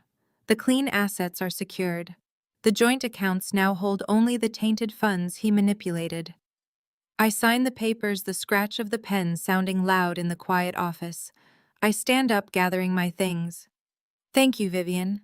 I will be in touch regarding the formal divorce filing once the dust settles. Vivian stands, her predatory smile returning. Give them hell, Nia. The camera follows me as I walk out of the office, down the hallway, and back into the elevator. The doors slide shut, enclosing me in the quiet steel box. I pull my phone from my pocket. The secure anonymous email containing the massive embezzlement dossier is queued in my drafts, addressed to the board of directors of Marcus's firm, the SEC compliance officer, and the regional IRS fraud division. I look at the glowing screen. I think of Leo shivering in blue in the emergency room. I think of Marcus sleeping comfortably in the penthouse, completely unaware that his stolen kingdom is built on a fault line. I hit send. The screen flashes, confirming the transmission. The controlled demolition has officially begun. The camera pushes in for an extreme close-up of my hand inside the quiet sanctuary of my vehicle. My manicured index finger hovers over the glowing red confirmation button on my secure banking application. The prompt on the screen asks to confirm a total freeze on all shared financial assets due to suspected fraudulent activity. I press my finger firmly against the glass. The screen pulses green and a confirmation code materializes. Account locked. I do not just stop at pressing a button on an app. I dial the premier fraud division of the bank directly using the dedicated hotline for high-net-worth clients. When the security agent answers, I use my most composed professional voice. I do not sound like a scorned wife. I sound like a senior auditor. I inform them that as a joint account holder, I have identified highly suspicious unauthorized offshore wire transfers routed through the Cayman Islands and tied to an unknown Delaware LLC. I mention the specific financial regulatory codes and quote the exact federal statutes regarding money laundering. The agent on the line immediately escalates the call to a senior investigator. Within 5 minutes, the bank initiates a total catastrophic lockdown on Marcus's financial infrastructure. His black cards, his platinum debit access, and his automatic domestic transfers are instantly paralyzed. The joint accounts are completely frozen, pending a federal review. If he tries to buy a cup of coffee this morning, his transaction will decline. If Chloe tries to swipe her premium card for a designer handbag or a luxury spa treatment, the terminal will display a confiscation error code. They are entirely cut off from the capital they stole. I switch tabs on my encrypted tablet. The emails to the board of directors of his wealth management firm were dispatched moments ago, but the federal authorities require a completely different level of precision. I access the secure whistleblower portal for the Internal Revenue Service. As a forensic accountant, I know exactly what triggers an immediate, ruthless federal audit. You do not just send a vague tip about a cheating spouse. You hand the government a fully indexed, searchable roadmap of tax evasion. I upload IRS Form 3949A directly into their criminal investigation database. I populate the digital fields with Marcus's social security number, his corporate tax identification, and the employer identification number of Chloe's Delaware holding company. I attach the raw data files, proving he evaded taxes on $2.4 million of embezzled income. The IRS does not care about infidelity or broken marriages. They care exclusively about undeclared revenue. By funneling stolen money into an irrevocable trust for Toby, without declaring the initial capital gains, Marcus has committed a massive tax felony. The camera slowly pans around the interior of my car, capturing the cold blue glow of the screens, illuminating my face against the dark leather upholstery. I hit submit on the federal portal. A long tracking number flashes on the screen, proving the receipt of the evidence. The trap is now fully armed and bolted to the floor. The IRS Whistleblower Division will assign an agent to this file within the hour because I have done 90% of their investigative legwork for them. They do not have to hunt for the hidden money. I drew them a brightly lit map directly to the vault. I open my secure email client and review the read receipts from the encrypted messages I sent to his firm. The tracking software shows that the chief compliance officer opened the attachment exactly 4 minutes ago. The camera slowly zooms in on my steady, calm eyes as I picture the scene currently playing out in the glass-walled executive suites of his prestigious firm. The compliance officer is currently staring at a spreadsheet that proves their Golden Boy director has been actively skimming from their most powerful, ruthless clients. Panic is setting in across the executive floor. They are calling emergency board meetings. They are contacting their external legal counsel to mitigate the catastrophic public relations fallout. They are instructing the IT department to lock Marcus out of all corporate servers right this very second. Marcus is likely still asleep in the master bedroom of our penthouse, blissfully unaware that his entire reality has been vaporized while he rested. In a few hours, he will wake up. He will stretch and put on his custom-tailored suit. He will adjust his expensive silk tie in the mirror and admire the powerful, successful man reflecting back at him.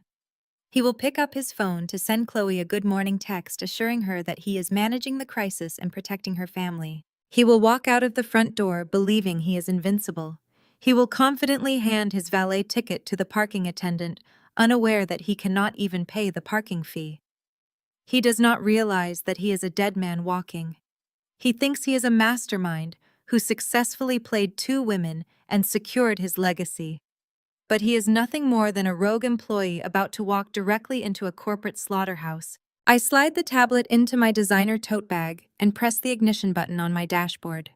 The low, powerful rumble of the engine breaks the absolute silence of the underground parking garage. I merge smoothly into the bustling morning traffic of downtown Atlanta, heading toward the premium pediatric recovery center to be with my son. The sun is fully shining now, casting a bright light over the city skyline. My job here is completely finished. The avalanche has been triggered, and there is absolutely nothing Marcus can do to stop the ice from burying him alive. The screen splits perfectly down the middle, dividing two entirely different realities. On the left side of the frame, the camera captures Chloe inside the sprawling kitchen of her suburban McMansion. The house is a pristine monument to stolen wealth, flooded with natural light and decorated with high-end furnishings paid for entirely by the Delaware LLC slush fund. Chloe is leaning against a massive marble island, wearing a designer silk robe. She holds a crystal glass of expensive Cabernet Sauvignon in one hand and her latest model smartphone in the other. A self-satisfied, smug expression rests comfortably on her face.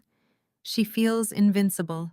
She firmly believes she has won the ultimate prize by stealing a wealthy, successful man away from his strong, independent black wife. On the right side of the split screen, the camera frames my reality. I am sitting in the quiet, sterile environment of a private VIP recovery suite at Atlanta Children's Hospital. The room is dimly lit to promote healing. The only sound is the reassuring rhythmic beep of the heart monitor tracking Leo's perfectly stable vital signs. My son is sleeping soundly, wrapped in warm blankets. I am sitting in the comfortable recliner beside his bed, my posture relaxed but completely alert. My phone rests in my lap. I do not look like a defeated woman. I look like an apex predator patiently waiting for the trap to snap shut. On the left side of the screen, Chloe takes a slow, luxurious sip of her wine. She is bored. Marcus is on his way over, and she has already set the stage to play the grateful, fragile woman welcoming her hero home. But the victory does not feel complete to her unless she can actively twist the knife in my back. Women like Chloe do not just want the prize, they want to ensure the other woman knows she lost. She thrives on manufacturing drama, hoping I will snap and send her a barrage of angry, unhinged messages that she can then show to Marcus as proof of my instability. Chloe taps the screen of her phone, bringing up my contact name. Her manicured fingers fly across the digital keyboard, typing out a message designed to inflict maximum psychological damage. Marcus is having dinner at my place tonight to make it up to Toby. You can stay at the hospital alone with your kid. She hits send. A wicked, triumphant smile spreads across her pale face as she watches the delivery confirmation bubble pop up on her screen. She takes another sip of wine, completely oblivious to the fact that the very glass she is holding was purchased with embezzled corporate funds. She thinks she has just delivered a crushing emotional blow. She thinks she has proven that Marcus chose her son over mine. On the right side of the screen, my phone vibrates silently against my leg. The screen illuminates, casting a soft glow over my face. I pick up the device and read the notification banner. I do not gasp. I do not drop the phone. I do not feel a single pang of jealousy or heartbreak. Instead, a cold, calculated smirk touches the corners of my mouth. The sheer audacity of her message is almost comical. She is bragging about hosting a man who is currently walking around with a massive federal target painted directly on his back. She is gloating about a dinner that is being funded by an account I just permanently froze. I look at her message, analyzing the pathetic desperation behind it. She needs me to feel small so she can feel big. She needs to flaunt Marcus's presence because without his stolen money, she is absolutely nothing. She is a parasite bragging about the host she is currently draining. But the host is already dead.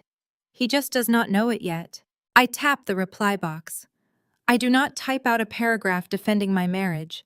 I do not curse at her or demand that she send my husband back to the hospital. I do not give her a single ounce of the aggressive emotional reaction she is desperately fishing for. I keep my response surgical, brief, and laced with a terrifying double meaning that she lacks the intellectual capacity to decode. Enjoy dinner. That meal is going to be expensive. I hit send and place the phone face down on the bedside table. I turn my attention back to Leo, gently stroking his dark curls. My heart rate remains perfectly steady. On the left side of the screen, Chloe's phone chimes with my incoming reply. The camera zooms in slightly on her face, capturing the moment her smug expression falters. Her brow furrows in confusion as she reads the text. She was expecting a war. She was expecting me to demand Marcus's location or threaten a divorce. She was ready to play the victim the moment I raised my digital voice. Instead, she receives a chilling two-sentence warning that makes absolutely no sense to her. Expensive. She scoffs, rolling her eyes and tossing the phone onto the marble counter. She assumes I am just being petty about the cost of groceries or making a weak, passive-aggressive comment about Marcus spending money on her instead of me. She shakes her head, dismissing my response entirely, returning to her wine and her unearned arrogance. She has absolutely no idea what is about to happen in that house. The camera holds the split screen, framing the dramatic irony of the evening. I know exactly how this dinner is going to play out. Marcus will arrive at her house feeling like the king of the world. He will bring premium steaks from the high-end butcher downtown and expensive bottles of imported wine. He will likely stop at a luxury boutique on the way to buy Chloe a piece of jewelry to apologize for the stress of the previous night. He will walk up to the cash register wearing his custom-tailored suit, projecting absolute financial authority. He will pull out his sleek, heavy-metal platinum card and hand it to the cashier with a charming smile. The cashier will swipe the card. The terminal will process the request, connecting to the secure banking network. And then the terminal will flash a bright red error code. Declined. Marcus will laugh it off, assuming it is a simple security glitch.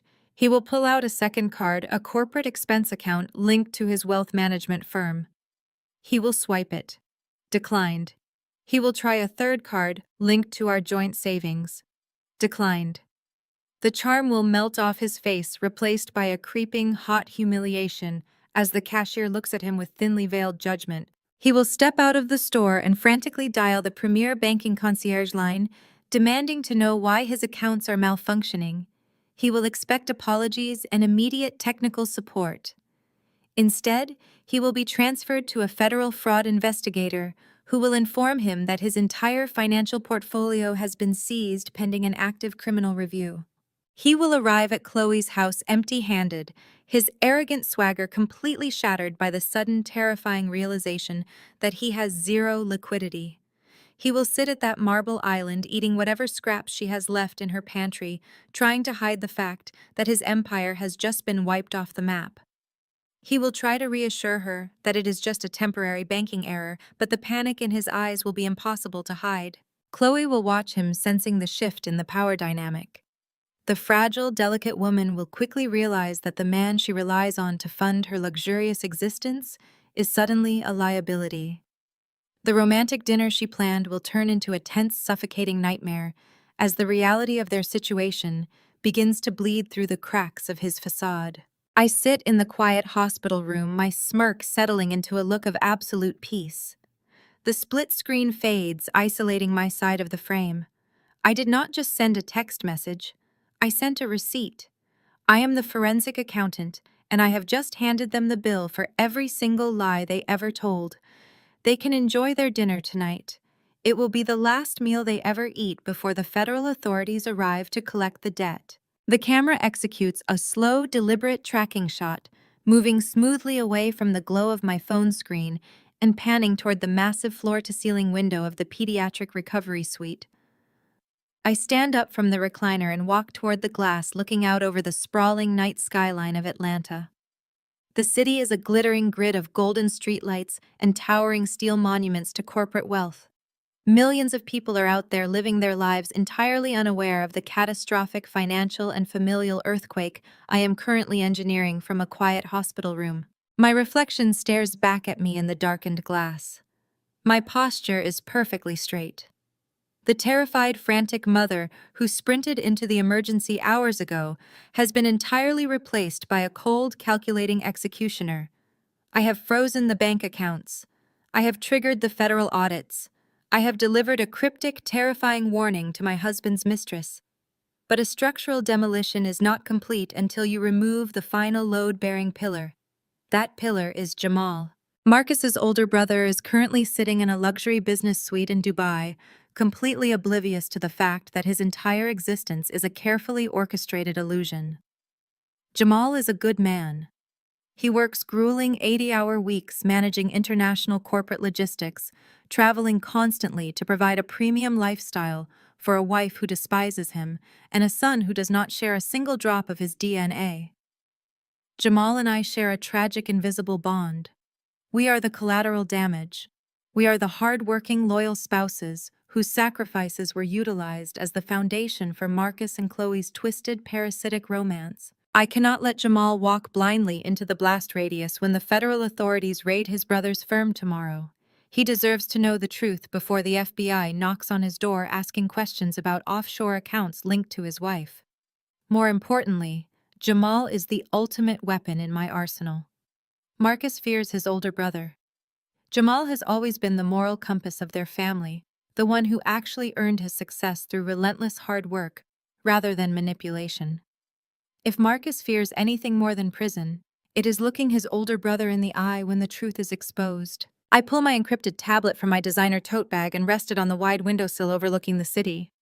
I open a highly secure anonymous routing network, ensuring my transmission cannot be intercepted or traced back to the hospital server. I initiate a new email addressed directly to Jamal's private personal inbox, a dormant address he only uses for secure family communications. I do not write a long emotional letter. Forensic accountants do not deal in feelings. We deal in exhibits. I title the subject line simply and clinically, Urgent Audit, Immediate Action Required. I attach the first file. Exhibit A. The comprehensive financial flowchart detailing Marcus's $2.4 million embezzlement scheme. I include the offshore routing numbers, the Cayman Island wash accounts, and the specific Delaware LLC registered in Chloe's name. Jamal works in logistics. He understands supply chains and data flow better than anyone. It will take him less than 60 seconds of reviewing the spreadsheets to realize that his wife has been secretly funded by his brother's stolen corporate assets. I attach the second file, Exhibit B, the Tobias Legacy Trust. I upload the unredacted intake forms where Marcus officially declares himself the biological father under penalty of perjury. Then I attach the most devastating piece of ammunition in my entire collection. Exhibit C, the DNA and hematology reports. When I hacked into the premium health insurance portal in the back of the ambulance, I did not just pull the billing statements. I accessed Toby's comprehensive medical history. The boy required specialized genetic baseline testing for a rare allergy treatment protocol 2 years ago. The portal contained a complete breakdown of his blood typing and specific genetic markers. Jamal has a rare blood type, a fact my mother-in-law Estelle loves to complain about whenever family medical history is discussed. The medical data on the insurance portal definitively irrevocably excludes Jamal from any biological possibility of paternity. Furthermore, the genetic markers present in Toby's profile are a flawless statistical match for the paternal medical history recorded under Marcus's primary policyholder profile. It is a biological smoking gun. DNA does not bend to manipulation. It does not cry fake tears, and it does not make excuses. It just states the absolute devastating truth. I review the 3 attachments: financial ruin, legal perjury, biological betrayal. It is a lethal combination. But sending a man this kind of apocalyptic information while he is stranded on another continent is dangerous. Jamal needs to be physically present when the empire crumbles tomorrow morning. I open a new tab and log into my corporate travel concierge portal. I use my own untainted funds to purchase a premium business class ticket on the next Emirates direct flight from Dubai to Atlanta. The flight departs Dubai International Airport in exactly 4 hours. It is an emergency booking that costs a small fortune, but the investment is absolutely necessary. I download the digital boarding pass and attach it to the email as Exhibit D. I tap my fingers against the cool glass of the window composing the body of the email. I keep the text surgical and precise. Jamal, please open the attached files in a secure private location. I have uncovered massive financial fraud and biological betrayal orchestrated by your brother and your wife. The data attached proves Marcus has been funding Chloe using embezzled corporate capital. The medical records confirm Toby is Marcus's biological son. I have already locked down all joint financial assets and submitted a comprehensive whistleblower report to federal authorities. The FBI and the IRS will be involved by tomorrow morning. Your marriage is a lie. Your brother is a criminal. Do not call them. Do not alert them.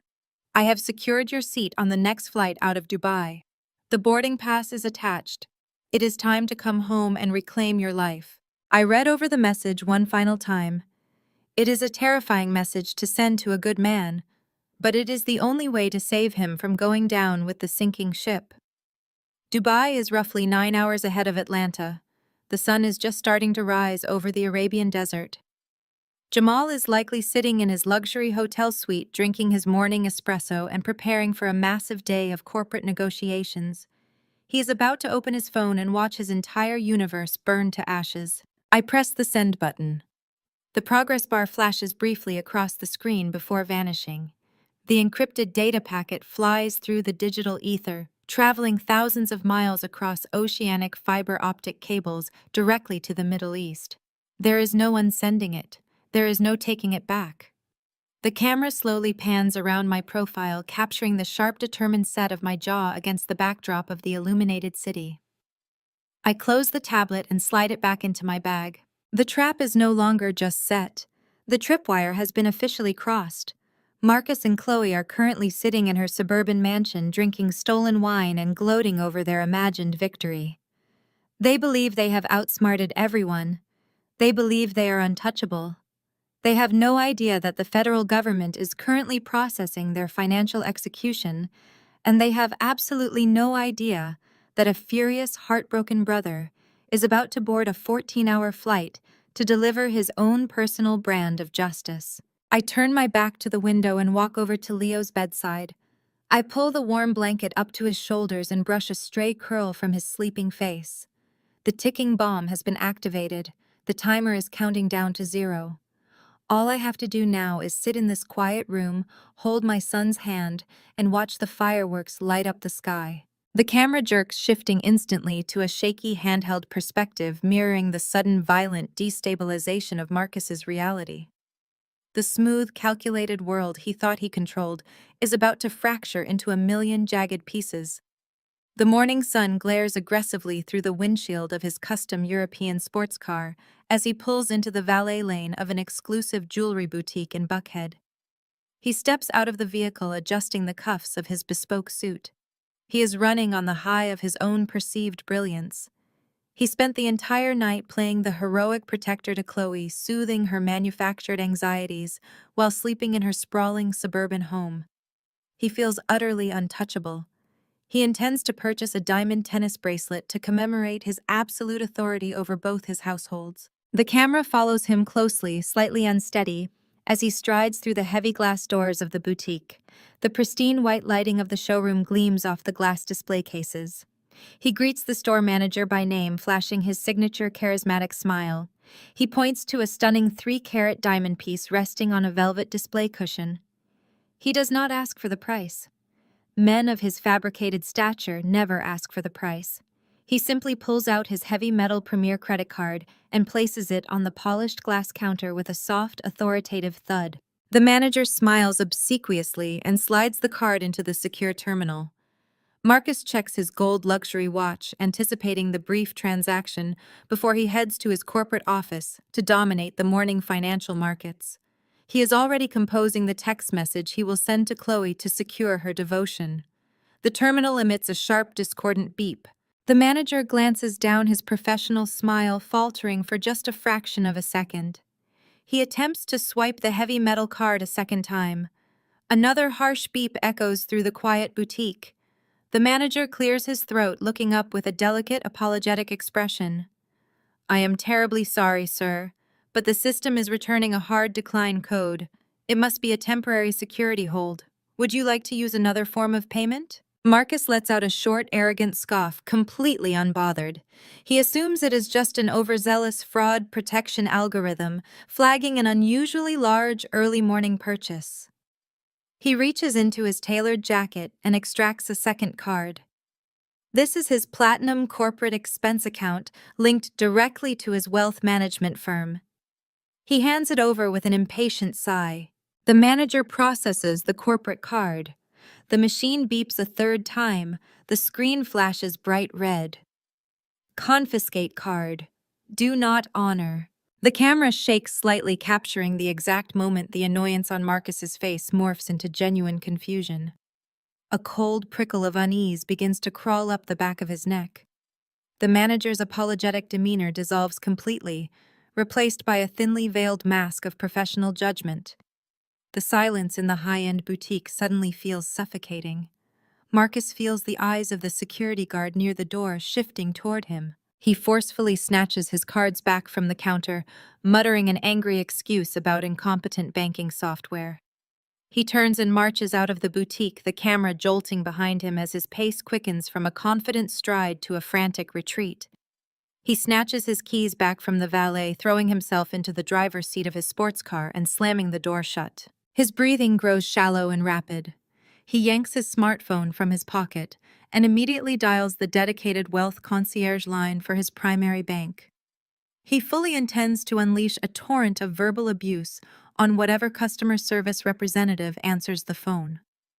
The line rings once before a stern automated voice instructs him that he is being transferred to the Federal Compliance and Fraud Division. A severe, unyielding agent comes on the line.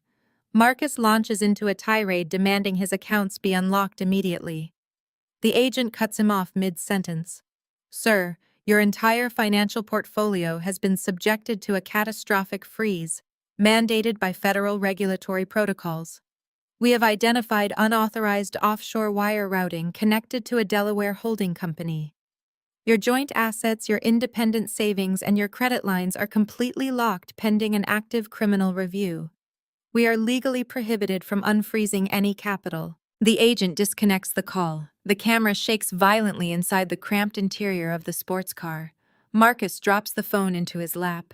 The air in his lungs completely evaporates. The offshore accounts. The Delaware LLC. How could the bank possibly know about the shadow architecture he spent years meticulously hiding? A loud, sharp ping vibrates from the phone. A high-priority corporate email notification flashes across the screen.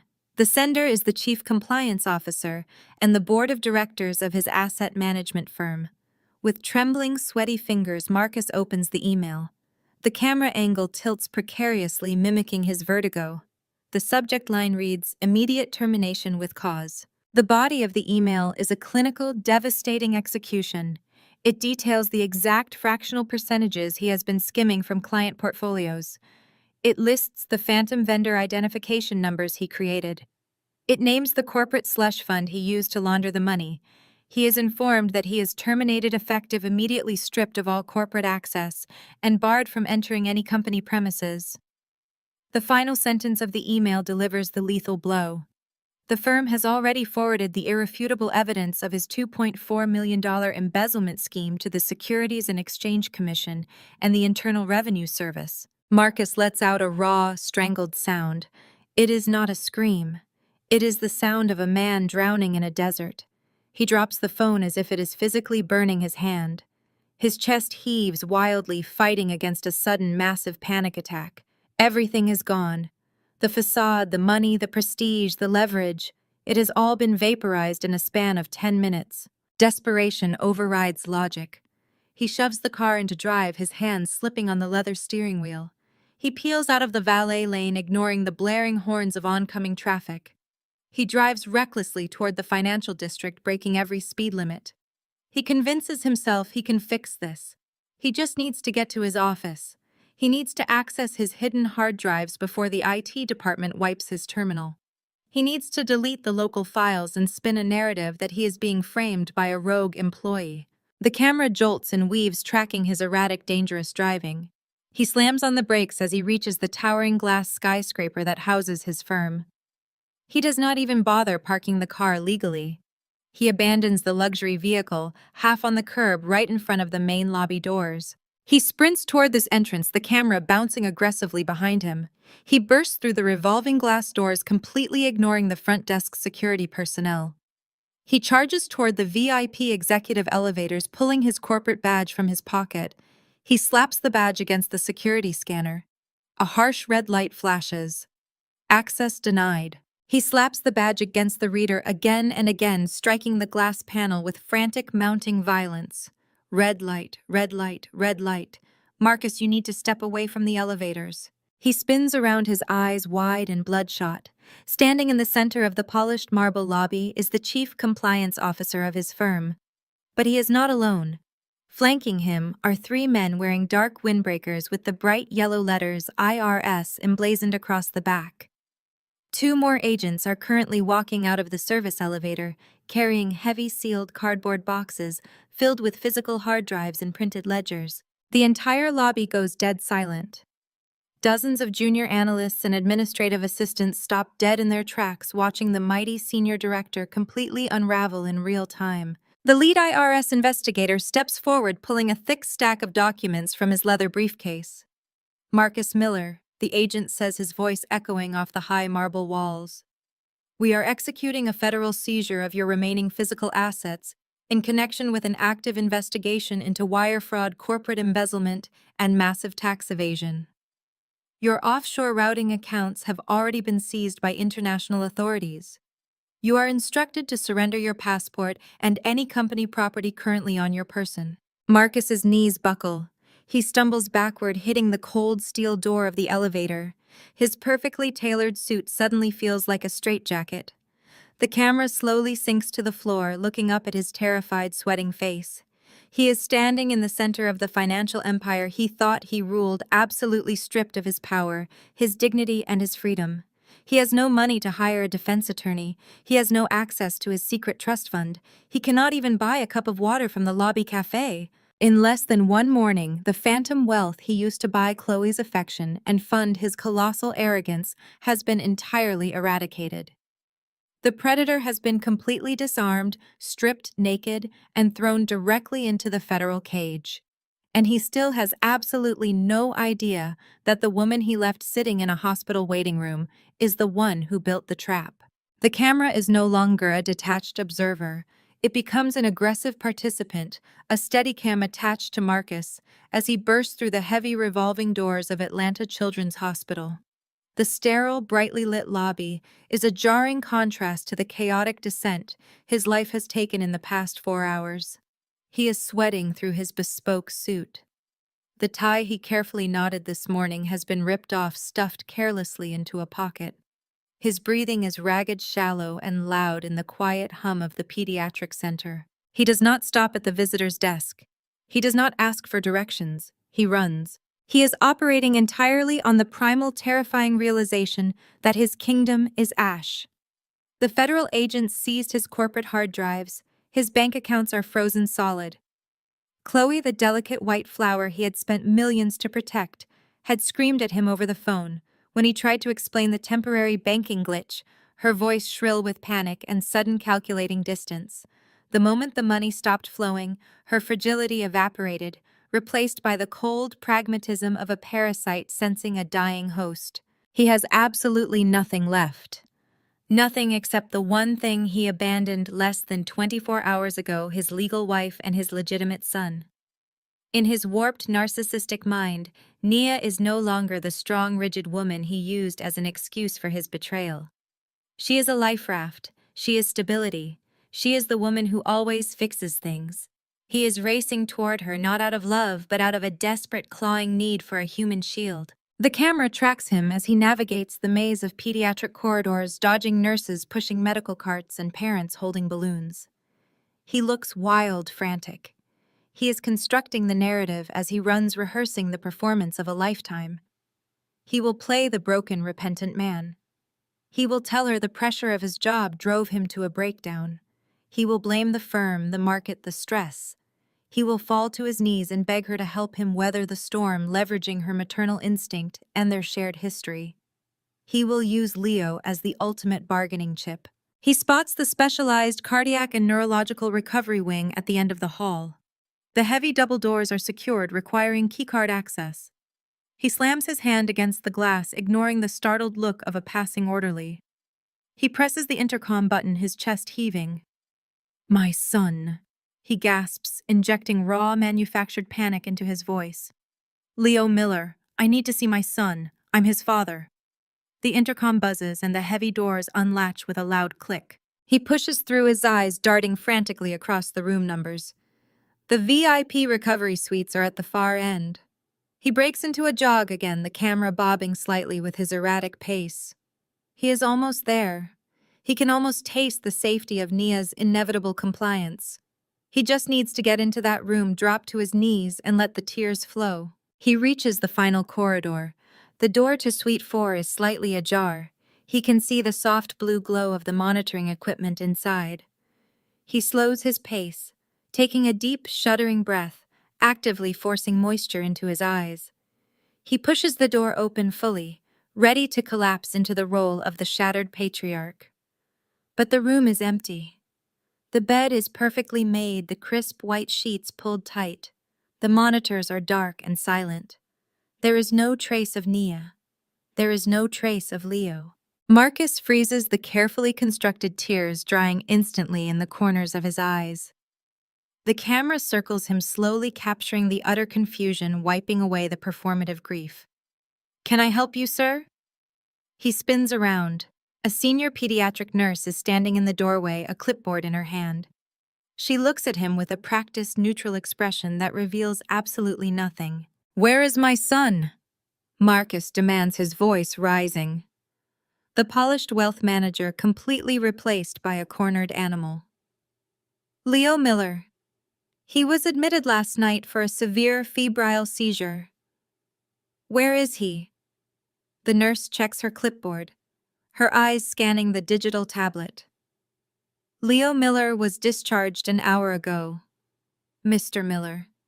His primary physician cleared him and his mother handled the release paperwork. Discharged." The word hits him like a physical blow.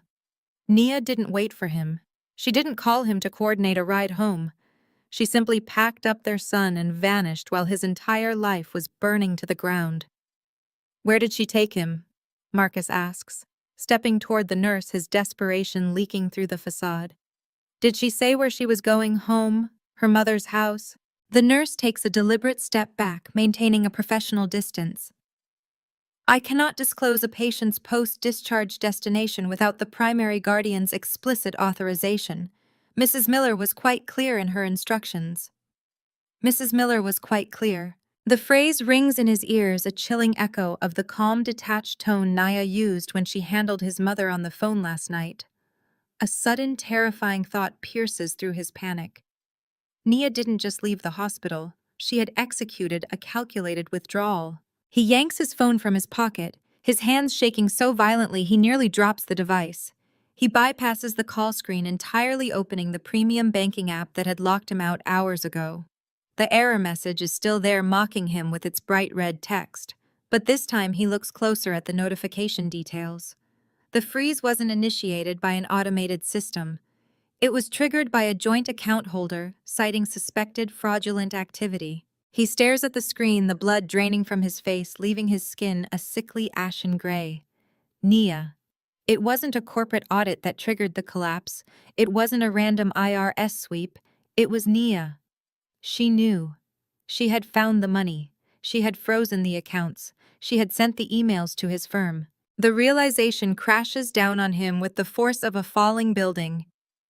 The woman he thought he had manipulated, the woman he had dismissed as a rigid, unfeeling presence in his life, had been actively auditing his destruction while sitting beside their son's hospital bed. She hadn't been crying over his absence. She had been calculating his execution. The camera pushes in tight on Marcus's face, capturing the absolute visceral terror of a man who realizes the lion he thought was caged has been standing behind him the entire time. He is not a victim of a corporate scandal. He is the target of a perfectly executed financial assassination. And the sniper is his own wife. The camera movement stops completely, settling into a sharp, unbroken static shot that frames the entire sterile hospital corridor. Marcus stands paralyzed outside the recovery room, his breathing ragged and uneven. The heavy wooden door of the adjacent VIP suite swings open, and a senior attending physician steps out holding a medical chart. Marcus lunges forward, grabbing the doctor by the sleeve of his white coat. "Doctor, let me see my son," he begs, his voice cracking with genuine terror. "I am Marcus Miller. I am his father." The doctor pulls his arm away, adjusting his glasses with absolute clinical detachment. He looks at Marcus without a single ounce of sympathy. "I am sorry, sir," he states plainly. "You are too late. You are." The words hit Marcus like a physical strike to the chest. He stumbles backward, hitting the corridor wall. His mind instantly jumps to the absolute worst catastrophic scenario. He thinks the febrile seizure returned. He thinks the fever spiked. He thinks his 4-year-old son is dead. He begins to hyperventilate, sliding down the wall as a raw, strangled sob rips from his throat. The door to the VIP suite opens fully. Nia steps out into the harsh fluorescent light. She did not vanish into the city. She had simply finalized the legal discharge to establish total medical authority and waited for the trap to spring. She looks completely flawless, dressed in a sharp, tailored coat, holding a thick manila folder. She walks directly over to the trembling man on the floor and slams the heavy stack of legal documents squarely against his chest, forcing him to catch them. "He is not talking about Leo's medical condition," she says, her voice slicing through the quiet hallway like a scalpel. "He means you are too late to be a father. I have officially stripped your emergency custody rights due to medical neglect and child abandonment." Marcus stares dumbfounded at the bold black letters printed across the top page. It is a petition for absolute divorce accompanied by an emergency restraining order. Before he can even process the paperwork, the elevator chimes loudly at the far end of the long corridor.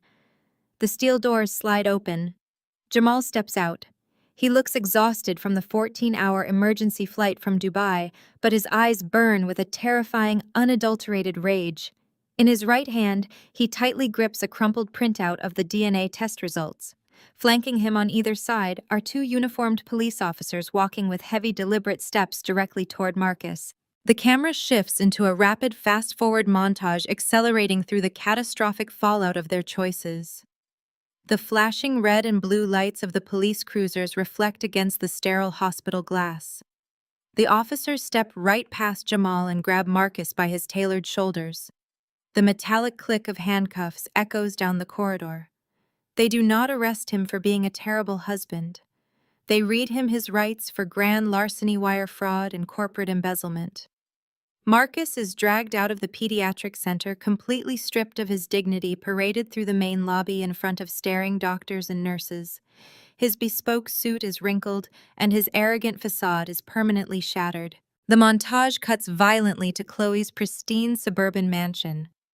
The heavy oak front door swings open, and a barrage of designer luggage is hurled onto the manicured green lawn. Jamal stands in the doorway holding the DNA test results in one hand and a freshly signed eviction notice in the other.